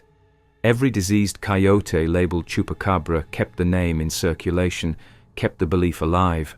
Skeptics thought they were debunking. Believers thought they were confirming. The legend grew regardless. The lack of a captured, spiny, alien-looking chupacabra is, of course, the strongest argument against its existence. Unlike Bigfoot, where footprints and blurry photos abound, the Puerto Rican chupacabra never produced a body. Unlike Nessie, where sonar images and alleged sightings continue, no reptilian beast was ever trapped. For science, this absence speaks volumes. For folklore, it hardly matters. Monsters do not need bodies to exist. They live in fear, in rumor, in the imagination. The scientific investigations made clear that real-world explanations for livestock deaths exist. Dogs, coyotes, disease, scavengers, even misinterpretation of wounds. They explained the bodies, the carcasses, the hairless animals mistaken for monsters, but they could not erase the eyes seen in the dark, the stories whispered at night, the cultural need for a predator beyond nature. In the end, science can close cases but cannot close stories. And the chupacabra, more than anything, is a story that refuses to die. That is why, even after scientific explanations gained ground, people continued to believe. Because at the heart of the chupacabra lies something older than dogs or mange. It lies in the vampire archetype, in the timeless figure of the bloodsucker, which has always haunted human imagination. To understand why the goat-sucker survived scientific debunking, we must look at how it fits into the long lineage of vampires and parasitic monsters that stretch from ancient myths to modern cryptids. By the time scientists in Puerto Rico and elsewhere had offered their explanations, insisting that stray dogs and common predators could account for the deaths, the legend had already crossed borders. In the United States, It found particularly fertile ground in the wide ranchlands of Texas. Here, the chupacabra would undergo its most dramatic transformation, shifting from the spiny alien predator described in Puerto Rico to something far more familiar, yet no less unsettling: the hairless hounds that became known as the Texas chupacabras. The first major wave of reports came in the early 2000s. Ranchers began to find animals dead under strange circumstances, and when they saw gaunt, hairless creatures prowling their property, they were quick to connect them to the Puerto Rican bloodsucker they had read about in newspapers and seen on television. These beasts did not look like normal coyotes.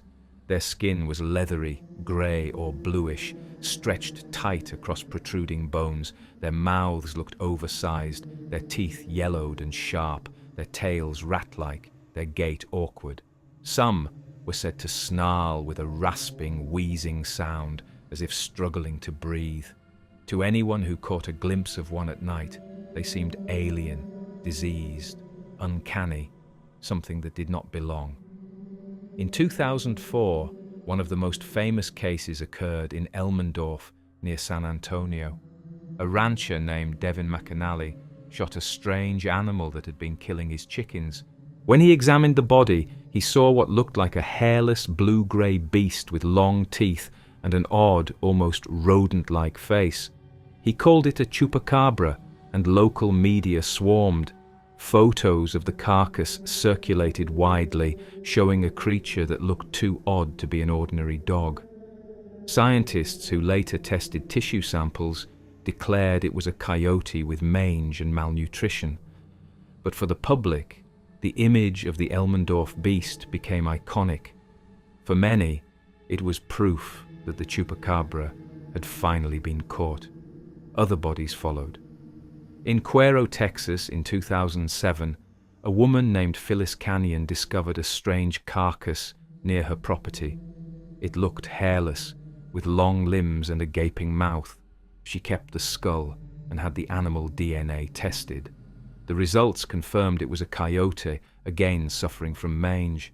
But by then, the photographs had already spread across the internet. Cuero even began hosting a chupacabra festival, celebrating the notoriety of their strange creature.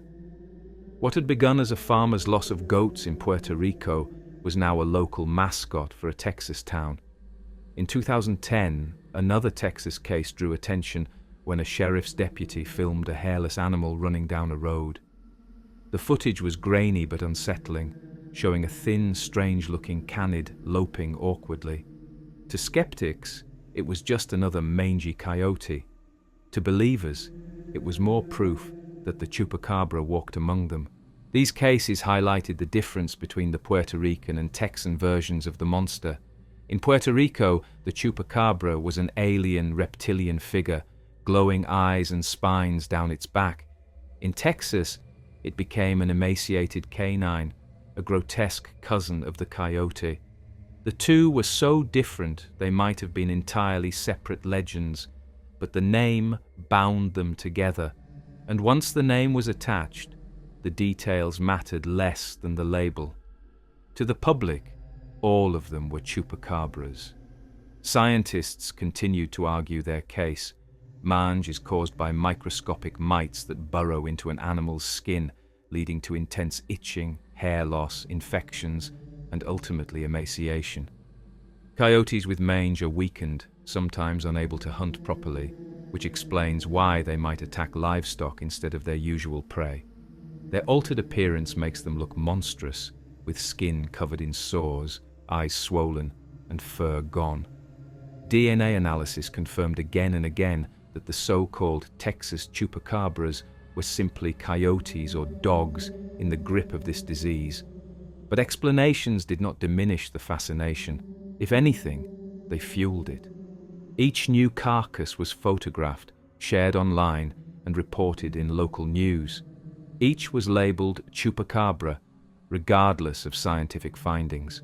To a rancher who found a strange, hairless predator killing chickens, the label made sense. It connected their experience to the wider legend, gave their fear a name. And in small communities, the chupacabra was not just a curiosity, it was a way of making sense of an unsettling sight. The Texas craze also showed how folklore adapts to its environment. In Puerto Rico, where reptilian and alien imagery was popular in the 1990s, the chupacabra reflected that. In Texas, where coyotes are the constant shadow of rural life, the chupacabra took their form. It did not matter that the two versions looked nothing alike. What mattered was the continuity of the theme: livestock drained, animals dead, a strange predator stalking the night. The craze spread beyond Texas. Similar carcasses were reported in Oklahoma, New Mexico, and even as far north as Maine. In each case, the bodies turned out to be canines or raccoons with mange, yet the label never went away. By this point, chupacabra had become a catch-all term for any strange, hairless predator, no matter what it truly was. Skeptics complained that the word had lost all meaning. Believers countered that the very variety of forms proved the creature's elusiveness. The Texas chupacabra craze cemented the monster's place in American culture. No longer was it only a Caribbean oddity or a Latin American legend. It had become part of the folklore of the United States, adapted to its own landscapes and animals. Towns hosted festivals. Newspapers ran playful stories. Children dressed as chupacabras for Halloween. The monster had become both feared and celebrated, both predator and mascot. And yet, even as scientists explained away each body with DNA results, the legend only grew. Because the chupacabra was never about proof. It was about the fear of being preyed upon by something strange and unstoppable. The hairless hounds of Texas gave the monster a new face, one that could be photographed and dissected, but they also ensured its survival. Every new carcass kept the story alive. Every new sighting kept people looking into the night with unease. The goatsucker had shifted forms, but it was not diminished. If anything, its adaptability made it stronger, able to survive across borders, climates, and decades. And beneath the surface of mange and misidentification lies something deeper, something older. Because long before anyone in Texas saw a hairless coyote or a drained goat, humanity was already haunted by the archetype the chupacabra embodies, the vampire, the eternal bloodsucker. To see why this legend refuses to die, we must step back into that archetype and explore how the chupacabra fits into the lineage of the vampiric across cultures and time. The hairless hounds of Texas may have given the chupacabra a new earthly face, but beneath the mange and the DNA results lies something older than coyotes or goats. The reason the legend survives in Puerto Rico, in Texas, in Mexico, in Chile, is because the chupacabra is not just an animal. It is a mask worn by one of the most enduring figures in human imagination, the vampire. To see the chupacabra only as a strange predator is to miss the deeper truth. It is part of a lineage that stretches back to the earliest myths of the bloodsucker, from the Strix of antiquity to the Gothic vampires of Europe, from night demons of the Andes to the alien abduction stories of the 20th century. In the Roman world, the Strix was feared as a bird of ill omen, a night creature that swooped down to drain infants of their blood. Ovid and other poets wrote of its hunger, its sharp beak, its taste for the essence of the young. Mothers in the ancient Mediterranean were warned of the Strix just as Puerto Rican farmers would later warn of the chupacabra. Do not leave your children unguarded, do not leave your animals unprotected, for something unseen and unnatural is watching. The Strix was not an invention of literature alone. It was invoked to explain real tragedies, sudden infant deaths, livestock lost to predators, illnesses that struck without cause. The Strix was a way to name the violation of life's fluid, the theft of vitality. The Greeks spoke also of the Lamia, a monstrous woman who devoured children and drank blood. Like the chupacabra, She was described in multiple conflicting ways, sometimes reptilian, sometimes human, always hungry. Her form was less important than her function. She was the bloodsucker, the taker of life without consent. Just as today one person may swear the chupacabra has spines and another that it has wings, the lamia's form was fluid, shaped by the fears of the teller. But the essence remained constant.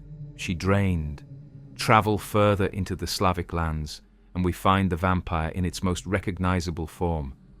Here, the revenant was a corpse that returned to feed on the living, leaving puncture marks on the neck, wasting its victims until they joined the ranks of the undead. The similarities to chupacabra stories are striking. Villagers in Eastern Europe spoke of livestock drained overnight, of sudden unexplained deaths in communities, of corpses exhumed and found bloated with blood. The vampire panics of the 18th century bear an uncanny resemblance to the panic in Puerto Rico centuries later. Mass hysteria centered on drained bodies, fueled by rumor and solidified by the belief that something unnatural was preying on them. In Africa, the Ashanti warned of the Asanbosom, a vampiric creature with iron teeth and hook-like feet that dropped from trees onto victims. In Madagascar, the Ramanga was said to drink the blood and eat the nail clippings of nobles, violating them in ways that were both physical and symbolic. In South America, the Andes gave rise to the Pishtaco, a terrifying figure said to attack travelers and steal their fat or blood, often imagined as a pale outsider. These myths reveal that the archetype of the vampire is not European alone, but universal. Everywhere, people imagine a predator that takes not flesh, but essence, not meat, but blood, the most intimate and vital of substances. The chupacabra slips easily into this lineage. Its puncture wounds on goats echo the bite marks of the European vampire. Its draining of chickens mirrors the Strix. Its reputation as a foreign invader or government experiment echoes the Pishtaco's role as a symbol of exploitation. Even the red glowing eyes, reported again and again by Puerto Rican witnesses, fit the pattern. Vampiric beings in many cultures are described with eyes that burn or hypnotize, eyes that betray their hunger. The chupacabra is, in effect, the newest face of the oldest predator. But what makes the vampiric archetype so enduring? It lies in the meaning of blood itself. Blood is more than liquid. It is vitality, kinship, life force. In every culture, it is treated with reverence. It is spilled in sacrifice, used in rituals, guarded in oaths. To lose blood is to lose more than health. It is to lose part of the self. A predator that takes blood without consent is therefore the ultimate violator, bypassing the natural order of predator and prey, leaving behind bodies that are whole and yet emptied. This uncanny theft is more frightening than torn flesh or scattered bones. It suggests not a beast acting from hunger, but a parasite acting from knowledge. The chupacabra's connection to vampires also explains its resilience in the face of skepticism. A wolf can be hunted, a dog identified, a coyote trapped. But a vampire is an idea. It does not die when a scientist explains it away. It lingers because it embodies something deeper than biology. The chupacabra may be explained as mange-ridden coyotes or misunderstood dog attacks, but the fear it represents, the fear of being drained silently in the night, cannot be erased by DNA tests. That fear is older than science, older than culture itself. In Puerto Rico, the legend also merged with older local traditions of brujeria, witchcraft, and spirits that prey on the living. Stories of nocturnal witches who could transform into animals, who could curse livestock, who could drain vitality, were common long before the word chupacabra existed. When goats and chickens began dying in the 1990s, those older beliefs fused with the new word, strengthening it. The chupacabra became both a modern vampire and a continuation of colonial and indigenous traditions of blood-sucking beings. There is also a symbolic layer to consider. Vampires across cultures often reflect social anxieties. In Eastern Europe, they embodied fears of disease and death. In the Andes, the Pistaco reflected fears of colonial exploitation. In Puerto Rico, the Chupacabra may have reflected fears of political and economic parasitism, a sense that the island itself was being drained by outside forces, that something alien was feeding on it. The creature became a metaphor as much as a menace, its blood-sucking a stand-in for exploitation. Hollywood and media reinforced this connection. When the Chupacabra was portrayed in films and television, it was often depicted as vampiric, with fangs, glowing eyes, and the act of draining life as its primary weapon. The goat-sucker was never just an animal. It was always something more, a symbol of fear, an inheritor of the vampire's dark crown. This archetypal role explains why the Chupacabra survived where other cryptids faded. Many monsters exist in folklore, but not all endure. The Chupacabra endures because it is not merely local. It taps into a universal pattern. It is not just a Puerto Rican beast or a Texan curiosity.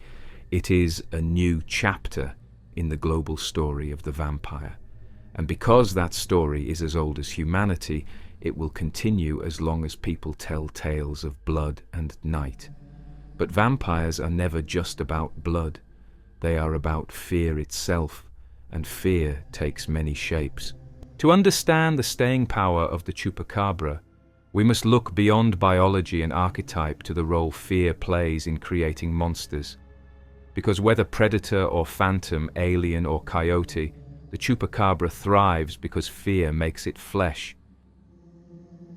When the first goats were found drained in Puerto Rico, when the mayor of Canovanas led his midnight hunt, when ranchers in Texas pointed at hairless creatures and swore they were looking at something unnatural, the events were always filtered through the same lens: fear. Fear is not just a reaction to monsters. Fear is what makes them real. In every culture, in every century, moments of crisis and uncertainty seem to conjure new predators. These creatures may not exist in the biological sense, but in the human sense they are undeniable because they are born from the most primal of emotions. The Chupacabra is not simply a story of dead livestock, it is a story of fear made flesh. Puerto Rico in the 1990s was not a calm, stable place. The island was struggling with economic decline, unemployment, and political unrest. Crime rates were high, and corruption scandals dominated headlines. The US military presence on the island, long a source of resentment, fueled a sense of being used, exploited, drained by outside forces. Into this atmosphere of tension came the news of goats and chickens found dead, their bodies intact, but their blood missing. In another time, in another place, perhaps these deaths would have been explained away as dogs or disease, but in that moment, the conditions were perfect for fear to amplify them into something greater. When people are anxious, when they feel powerless, they often externalize that fear into a figure. The Chupacabra became that figure. It embodied the unease of a society that felt under attack, not only by crime and poverty, but by invisible forces that seemed to drain it of strength. The goat-sucker was not just a monster of the night. It was a mirror of the island's anxieties, a way of giving shape to feelings that otherwise had no outlet. This pattern is not unique to Puerto Rico. History is full of moments when monsters emerge during crises. In medieval Europe, witch hunts peaked during times of famine, plague, and social unrest. Communities facing unexplained suffering turned to the idea that someone, some hidden, unnatural presence, was to blame. Vampires, too, flourished in times of disease. In the 18th century, vampire panics erupted in Eastern Europe when tuberculosis and other wasting illnesses spread. People saw their loved ones grow pale, weak, and bloodless. They explained it not as infection but as predation, the dead feeding on the living. The vampire was not just a superstition, it was an answer to the terror of sickness. The Chupacabra followed this same logic. When animals died in ways that seemed strange, when headlines shouted about puncture wounds and drained blood, the fear was not just about goats. It was about a sense that something unseen was attacking the community itself. The story gave people a focus for their dread. Instead of vague, invisible threats, there was a monster with a name, a body, and glowing red eyes. And in times of crisis, certainty, even the certainty of a predator in the shadows, can be a strange kind of comfort. Psychologists have long argued that fear shapes perception. When people are primed to expect danger, they see it even where it may not exist. A rustle in the grass becomes a predator. A shadow in the trees becomes a pair of eyes. In Puerto Rico in 1995, with nightly news reports and constant rumors, people were primed to expect the chupacabra. And so they saw it, just as earlier generations saw witches, demons, or vampires. Fear was not just a reaction to the monster, it was the monster itself. The Texas version followed a similar pattern. Ranchers have always dealt with coyotes. Mange has always afflicted wild canines. But it was only once the chupacabra story reached the United States that ranchers began labeling hairless, diseased animals as something otherworldly. Why? Because they too were living through a cultural moment of unease. The early 2000s were marked by post-9/11 anxieties, border conflicts, economic pressures, and environmental concerns. Fear was in the air, and when fear looks for an outlet, it finds monsters. The diseased coyote became more than just a sick animal, it became the embodiment of dread. Folklorists argue that monsters often thrive on liminality, on being in between. They are never just one thing. They are half human, half beast, half dead, half alive, natural yet unnatural. The chupacabra fit perfectly into this mold. It was dog, yet not dog, alien, yet not alien, vampire, yet not vampire. That in-between state made it impossible to pin down, which only made it more powerful. Fear thrives on ambiguity. When something is clearly defined, it can be fought. When it is uncertain, it lingers in the mind. The chupacabra also flourished because it offered a way to explain the unexplainable without blaming neighbors directly. In older times, communities accused witches, and these accusations often led to executions and violence. In the chupacabra story, the blame fell on an external monster, not on people within the community. This allowed fear to be released without turning into civil conflict.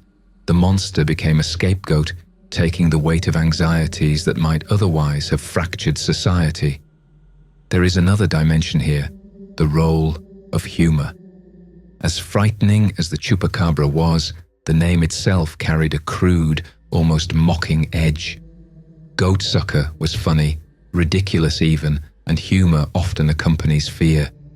Jokes about the chupacabra spread quickly, softening its terror, but also embedding it deeper in culture.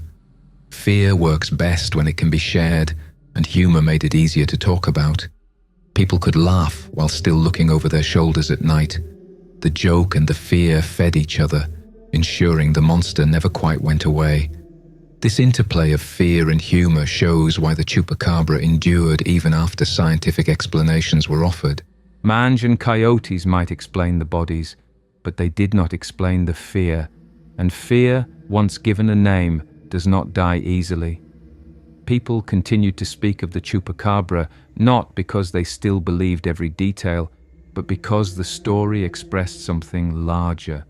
It was a way of acknowledging vulnerability, of admitting that no matter how much we think we control our lives, there is always something in the shadows that can take it away. The idea that fear creates monsters is not just poetic, it is literal. Memory itself is reshaped by emotion. A frightened witness will recall a larger creature, glowing eyes, sharper teeth, than what was really there. Communities under strain will share rumors faster, spread them further, add new details until the story grows into something no single event could explain. Fear is the sculptor, shaping shadows into spines, glowing eyes, and fangs. Without fear, The chupacabra is just a sick coyote or a dead goat. With fear, it is an immortal legend. And this is where the chupacabra shows its true strength. It is not fixed to one body or one description. It does not matter if in Puerto Rico it is spiny and alien, if in Texas it is hairless and canine, if in Chile it is winged. Each form is only a mask worn by the same deeper archetype, the fear of being drained, exploited, violated. The goatsucker is not about goats, it is about us. It is about how we process anxiety, how we give shape to our sense of vulnerability. That is why, even as scientists explained it, even as skeptics mocked it, the chupacabra thrived. Because at its core, it was never about biology, it was about fear, and fear is inexhaustible. In times of crisis, when the world feels uncertain, we summon monsters. And once summoned, they are hard to send away. But fear alone does not tell the whole story. Monsters are not only enemies, sometimes they are tricksters, blurring the line between fact and fiction, forcing us to question what we believe and why. The chupacabra, like many folkloric figures before it, also occupies this space. A shapeshifter, a deceiver, a creature that may not exist but whose shadow alters the world nonetheless. When people speak of the chupacabra, they often do so in absolutes. It is either a predator of flesh or a phantom of fear, either a mange-ridden coyote or a reptilian alien. But the truth, as with so many enduring figures in folklore, is that the chupacabra thrives in between. It slips across boundaries, refusing to be one thing or the other, and this slipperiness, this ability to play both sides of belief and disbelief, places it firmly in the tradition of the trickster. The trickster is one of the most ancient roles in mythology. From Loki in Norse tales to Coyote among Native American peoples, from Anansi the spider in West African lore to Hermes in Greek mythology, the trickster exists to confuse, to destabilize, to remind humans that the world is never as simple as they want it to be. Tricksters break rules, blur categories, create chaos that forces communities to rethink their assumptions.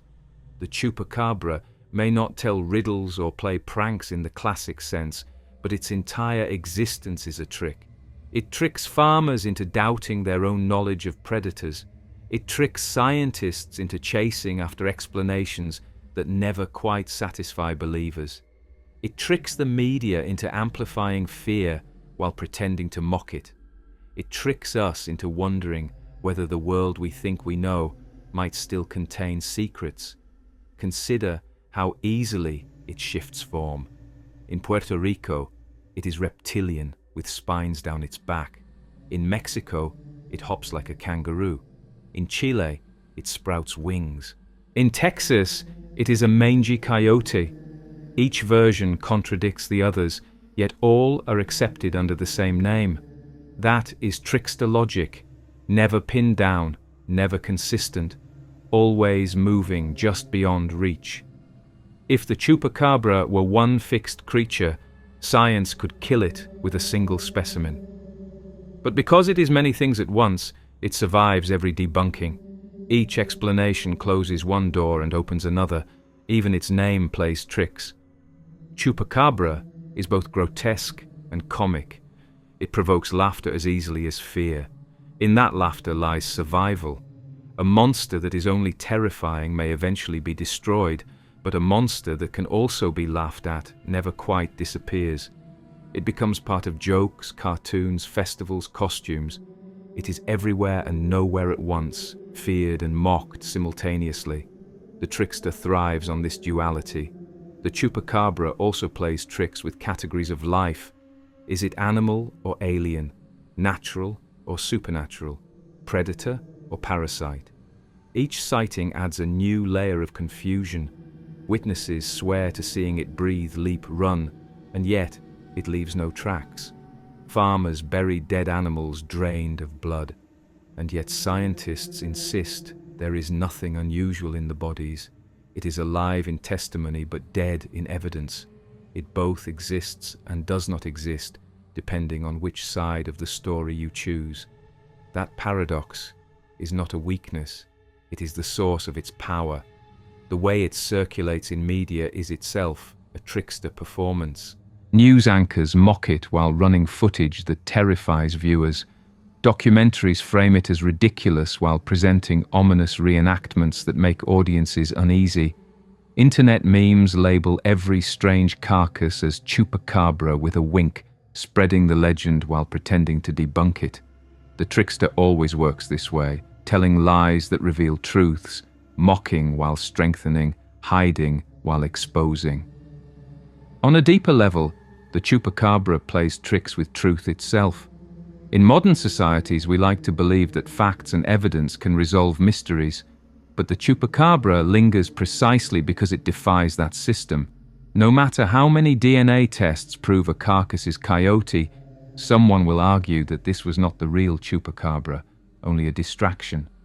No matter how many veterinarians explain puncture wounds as canine bites, someone will swear they saw eyes that no dog could have.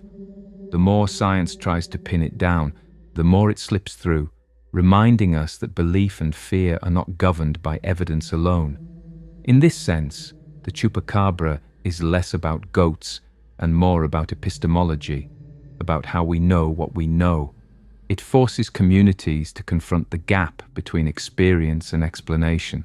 A farmer sees a drained goat. A scientist sees pooled blood. Both are true, but they produce different realities. The chupacabra exists in the gap between those realities, exploiting the cracks, reminding us that knowledge itself can be slippery. That is trickster work. It also plays tricks with borders, not just the physical ones it has crossed from Puerto Rico to Mexico to Texas, but the cultural borders between folklore and science, between rural and urban, between Spanish-speaking communities and English-speaking ones. In each place it crosses, it changes shape, adapting to local fears, yet it remains recognizable. It is both the same and different, a paradox that only a trickster can sustain. And perhaps most of all, it plays tricks with time. People in Puerto Rico began to retroactively connect older animal deaths to the chupacabra, even though the name did not exist before 1995. Memory itself was reshaped. The monster was always there, waiting, watching. That is the final trick, to make people believe not only in its presence now, but in its eternal presence, stretching backward into the past. Once a monster has convinced us it has always existed, it cannot be erased. By acting as a trickster, the chupacabra secures its survival. It is too slippery to be disproven, too funny to be feared out of existence, too adaptable to be dismissed. It plays both sides, moving between fact and fiction, leaving scientists frustrated, believers vindicated, and skeptics amused. And in that in-between space, it thrives. But the story does not stop with trickery, because as the chupacabra spread across borders, it also changed meaning in each new land. In Puerto Rico, it was alien, invasive, uncanny. In Mexico, it was a shapeshifter tied to older witchcraft traditions. In Texas, it was a mangy dog-turned-cryptid mascot. To understand why it has endured across decades and continents, we must look at how it transformed in each culture, how every border crossing reshaped it into something slightly new while keeping its core intact. As the chupacabra moved beyond Puerto Rico, it did not remain a single, fixed creature.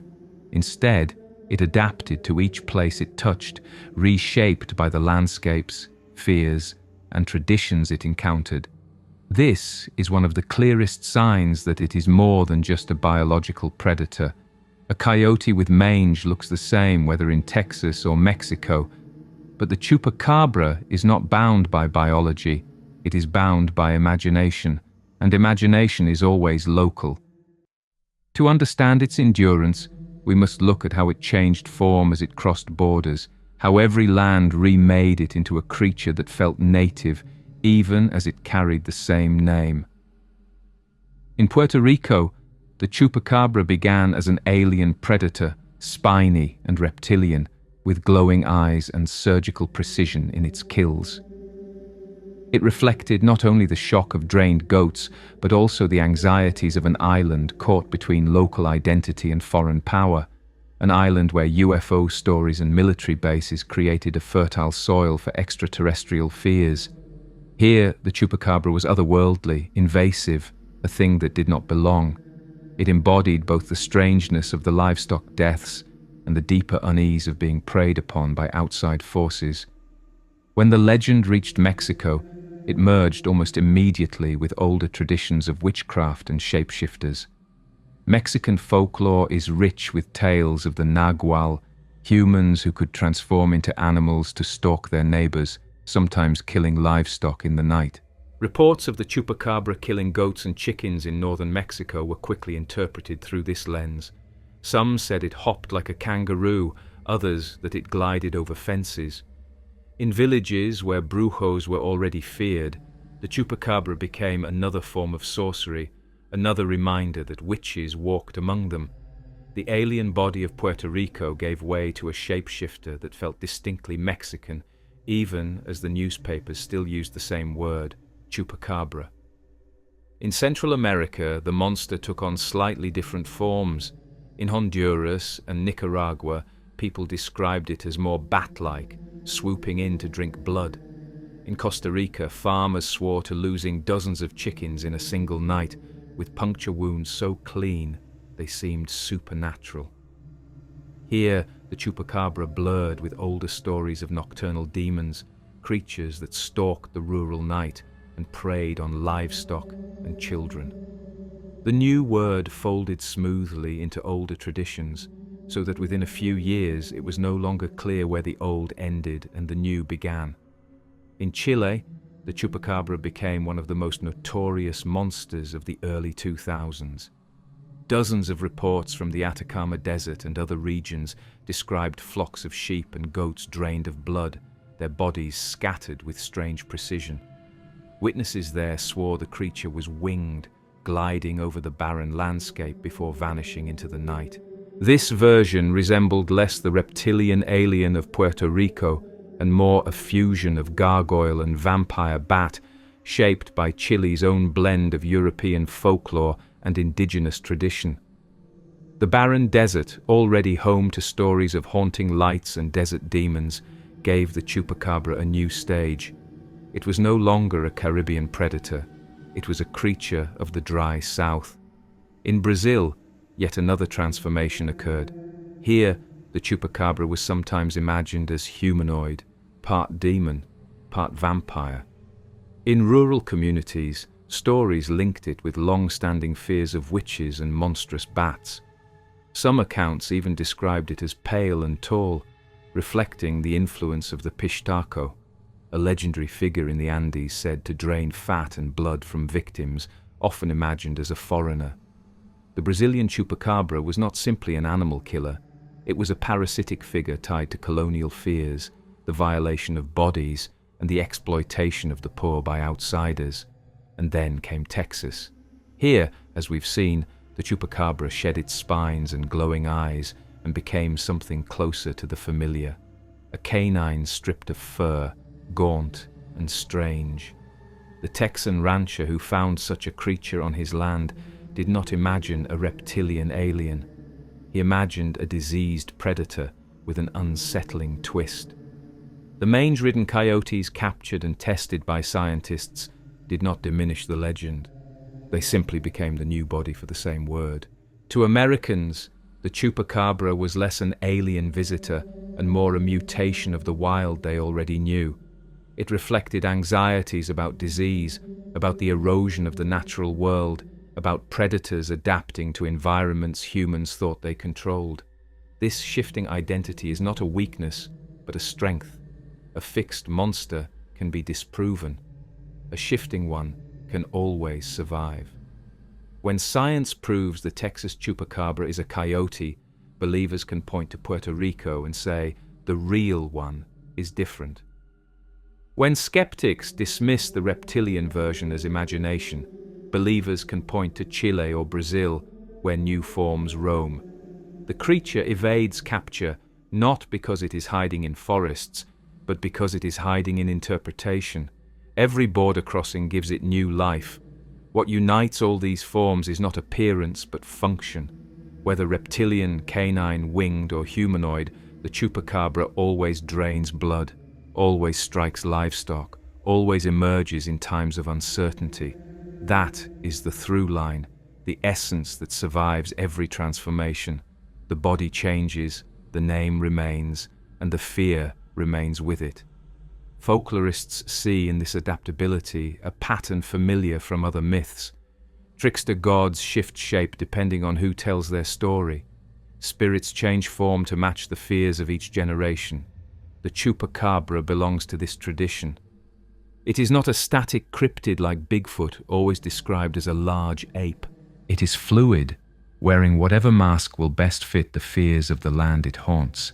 That is why it has spread so far, so fast, while other monsters remain local.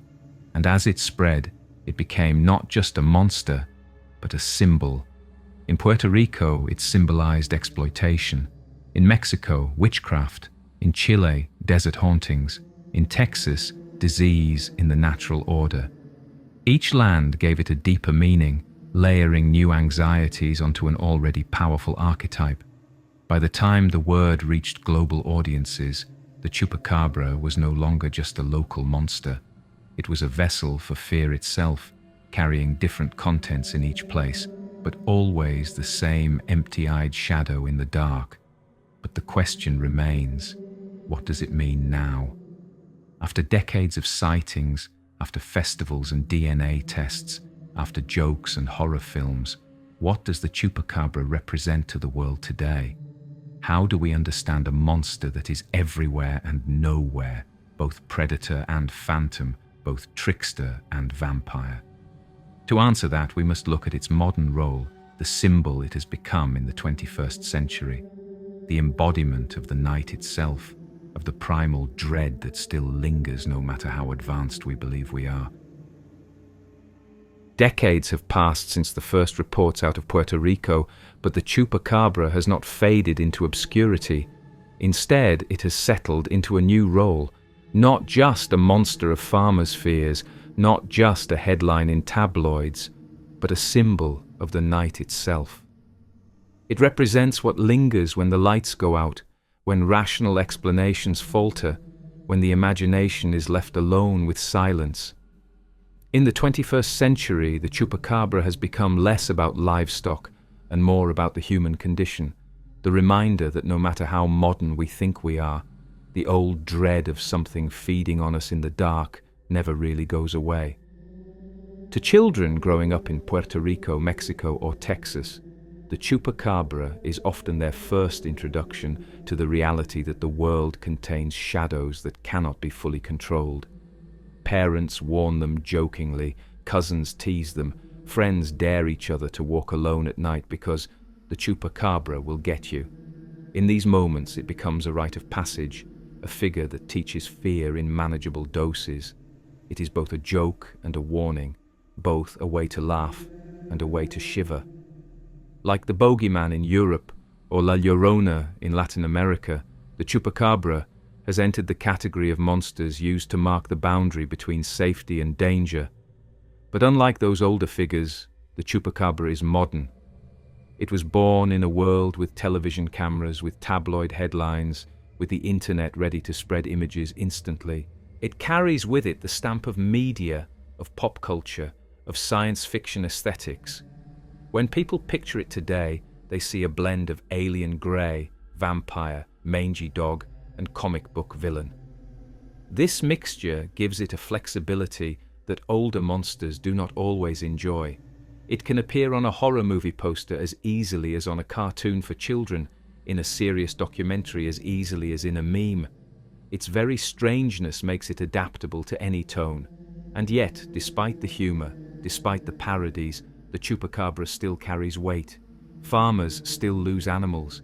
Strange carcasses still appear on roadsides. People still report glowing eyes in the dark. Each new story revives the possibility that maybe, just maybe, something beyond science really does stalk the night. Even those who laugh at the name still feel the unease it represents. Because the chupacabra is not really about goats or coyotes, it is about the unknown. It is about the suspicion that in the silence of night, something is watching, something that drains us not with claws and teeth, but with the very fact of its presence. In this way, the chupacabra has become symbolic of uncertainty itself. We live in an age where information is constant, where explanations are always a click away. And yet, the more information we have, the more we feel that something is missing, that mysteries still hide in plain sight. The chupacabra is a reminder that not everything can be explained, that some stories resist closure. It embodies the gap between knowledge and experience, between the carcass a farmer finds and the laboratory results that tell him it was just a dog. The gap is never closed, and the monster lives in that space. It also symbolizes exploitation in a broader sense. Just as early Puerto Rican commentators used chupacabra metaphorically to describe political or economic forces draining the island, the term continues to be used as shorthand for parasitism. A corrupt official is a chupacabra. A corporation draining communities of resources is a chupacabra. The monster has transcended its literal role and become a metaphor for anything that takes without giving, that feeds in the dark, unseen, until the victim is left empty. In this sense, it continues the vampiric archetype, but updated for modern anxieties. In pop culture, the chupacabra is now a symbol of the globalization of folklore. It shows how quickly a story can travel, how a local panic can become a worldwide reference in a matter of years. Alongside Bigfoot and Nessie, it stands as one of the few cryptids that needs no translation. Say chupacabra anywhere, and most people will know you mean a blood-sucking monster. That alone is extraordinary considering it was unknown before the 1990s. Its symbolic power lies not only in its fear, but in its recognizability. It is a monster of the global age, born not in isolated folklore, but in the glare of media.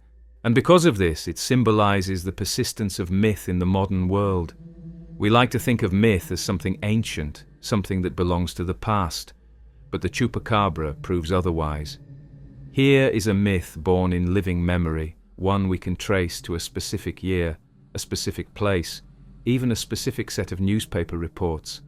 And yet, it behaves exactly like older myths, spreading across cultures, adapting, refusing to die. It proves that myth-making is not a relic of the past, but an ongoing process. We still create monsters, and we still need them. In rural areas, it symbolizes vulnerability. For farmers in Puerto Rico or Mexico, it is the name you give to the unease of losing animals in ways that do not make sense. For ranchers in Texas, it is the label for the mangy predator that looks too strange to be normal. For people in cities, it is the story you tell about the countryside, a way of imagining the rural night as filled with danger. In each context, the chupacabra serves as a stand-in for what people fear most, the sense that their world is not entirely safe, that something can strike without warning. And in the end, that is why it is the symbol of the night. Night is when boundaries blur, when the familiar becomes strange, when fear is closest at hand. The chupacabra is not just a monster in that night. It is the night itself, given teeth and eyes. It is the dread of silence, the violation of safety, the thing you cannot see but cannot dismiss. To say the word chupacabra is to name not just a creature, but a condition, the condition of being vulnerable in darkness. But symbols do not fade when the night ends. They linger, returning again and again, feeding on imagination as much as on livestock. That is why the chupacabra, despite every scientific dismissal, despite every joke, continues to survive. Because it is no longer just a rumor from Puerto Rico in 1995. It is a permanent fixture of our shared imagination, And as long as there are goats in the fields, shadows in the trees, and fears we cannot quite put into words, the chupacabra will be there, waiting. And yet, even as we recognize it as a symbol, there remains the question of endurance. Why does this particular monster, born only a few decades ago, persist so stubbornly while other legends fade? Why do people still look for it, still name their festivals after it, still write it into television shows and cartoons? The answer lies in its very nature. It is not bound by one form, one story, or one meaning. It is fluid, adaptable, endlessly reusable. Which brings us to the final question: why this legend, unlike so many others, refuses to die. The story of the chupacabra began with goats drained in Puerto Rico, but by now it has become something far larger. It is a creature that has lived in news reports, in the memories of frightened witnesses, in scientific labs where mangy coyotes were tested, in the streets of small towns that celebrate it with festivals, and in the endless sprawl of the internet where its image appears in memes, cartoons, and horror posters. And the question that lingers is simple: why has this legend refused to die? Why, when other monsters fade into the background of folklore, does the chupacabra remain as vivid as ever? Part of the answer lies in timing. The chupacabra emerged in the mid-1990s, an era when television, tabloids, and later the internet were all eager for strange stories. Unlike older monsters whose origins are buried in centuries of oral tradition, we can trace the chupacabra's birth almost to the month. It is a monster that grew up with modern media, carried instantly beyond its homeland, shaped by cameras, headlines, and talk shows. That media saturation gave it a reach that older folklore could never achieve. It was not whispered from one village to the next. It was broadcast, shared, printed, uploaded. It was global almost from the beginning. But timing is not enough. Many media-created monsters have come and gone, remembered only in niche circles. The chupacabra endures because it taps into something much deeper, something primal. It is built on the archetype of the bloodsucker, one of the oldest and most universal of human fears. Blood is life, and a creature that takes it away silently, surgically, embodies a violation more intimate than simple predation. Whether it is a vampire in Eastern Europe, a Strix in Rome, or a goat-sucker in Puerto Rico, the figure returns again and again. The chupacabra is simply the modern form of that eternal pattern. It also refuses to die because it is flexible. Unlike Bigfoot, which must always be an ape-like giant in the woods, the chupacabra can be many things at once. In Puerto Rico, it is a spiny alien predator. In Mexico, a shapeshifter tied to witchcraft. In Chile, a winged gargoyle of the desert. In Texas, a mangy coyote. In Brazil, a vampiric humanoid. Each version contradicts the others, yet all are accepted under the same name. That flexibility makes it unkillable. Debunk one form, and another rises in its place. Call it a coyote in Texas, and believers will point back to Puerto Rico, insisting the real one is different. Expose a hoax in Chile, and another story emerges in Brazil. The chupacabra is not one monster, it is many. That is why it survives. It also survives because it serves functions beyond fear. It entertains, it amuses, it draws tourists. Towns like Cuero, Texas, hold festivals around it. Children wear costumes of it. Cartoonists and comedians use it as a punchline. In this way, the chupacabra lives not only as a terrifying predator, but as a cultural mascot. Humor protects it. A monster that can be laughed at is never fully exorcised. It becomes part of daily life, easier to accept, harder to erase. At the same time, it endures because it continues to reflect anxieties. In Puerto Rico, it symbolized exploitation and invasion. In Mexico, it evoked fears of sorcery and rural vulnerability. In Texas, it embodied disease and decay in the natural world. In each setting, It mirrored what people feared most, and as fears change, so too does the monster. In this way, it is always relevant. It does not fade because it evolves, keeping pace with the times. The chupacabra also thrives in the age of uncertainty.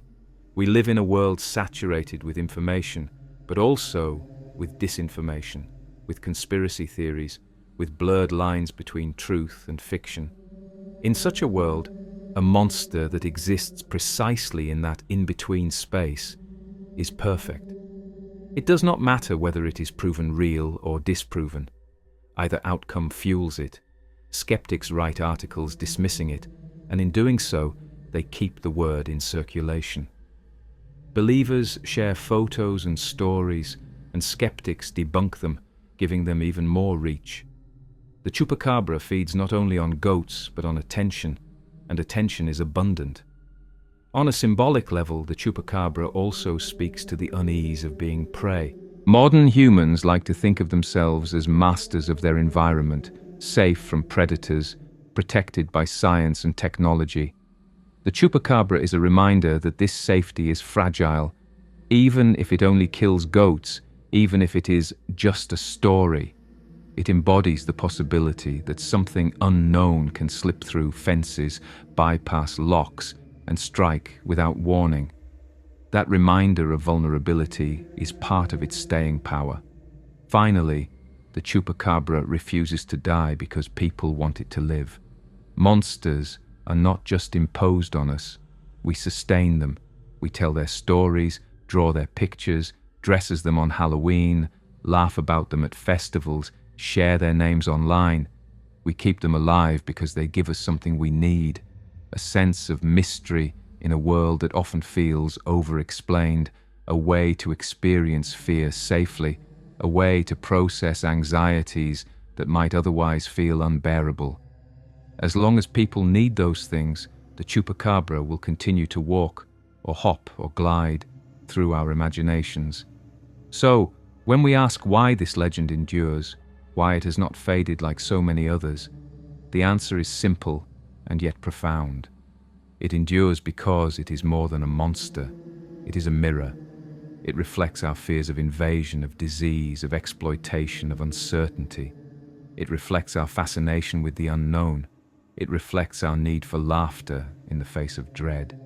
The chupacabra is not only beyond blood, it is beyond death, beyond finality, because it is not confined to the fields where goats died in 1995. It lives wherever there is darkness and unease. It lives wherever people look at the night and wonder what is watching them. And so, the chupacabra remains, an eternal predator in stories if not in flesh, waiting just beyond the edge of certainty. As long as there are shadows, as long as there is silence in barns, as long as fear itself endures, the goat-sucker will endure too, refusing to vanish, refusing to be explained away, refusing to die.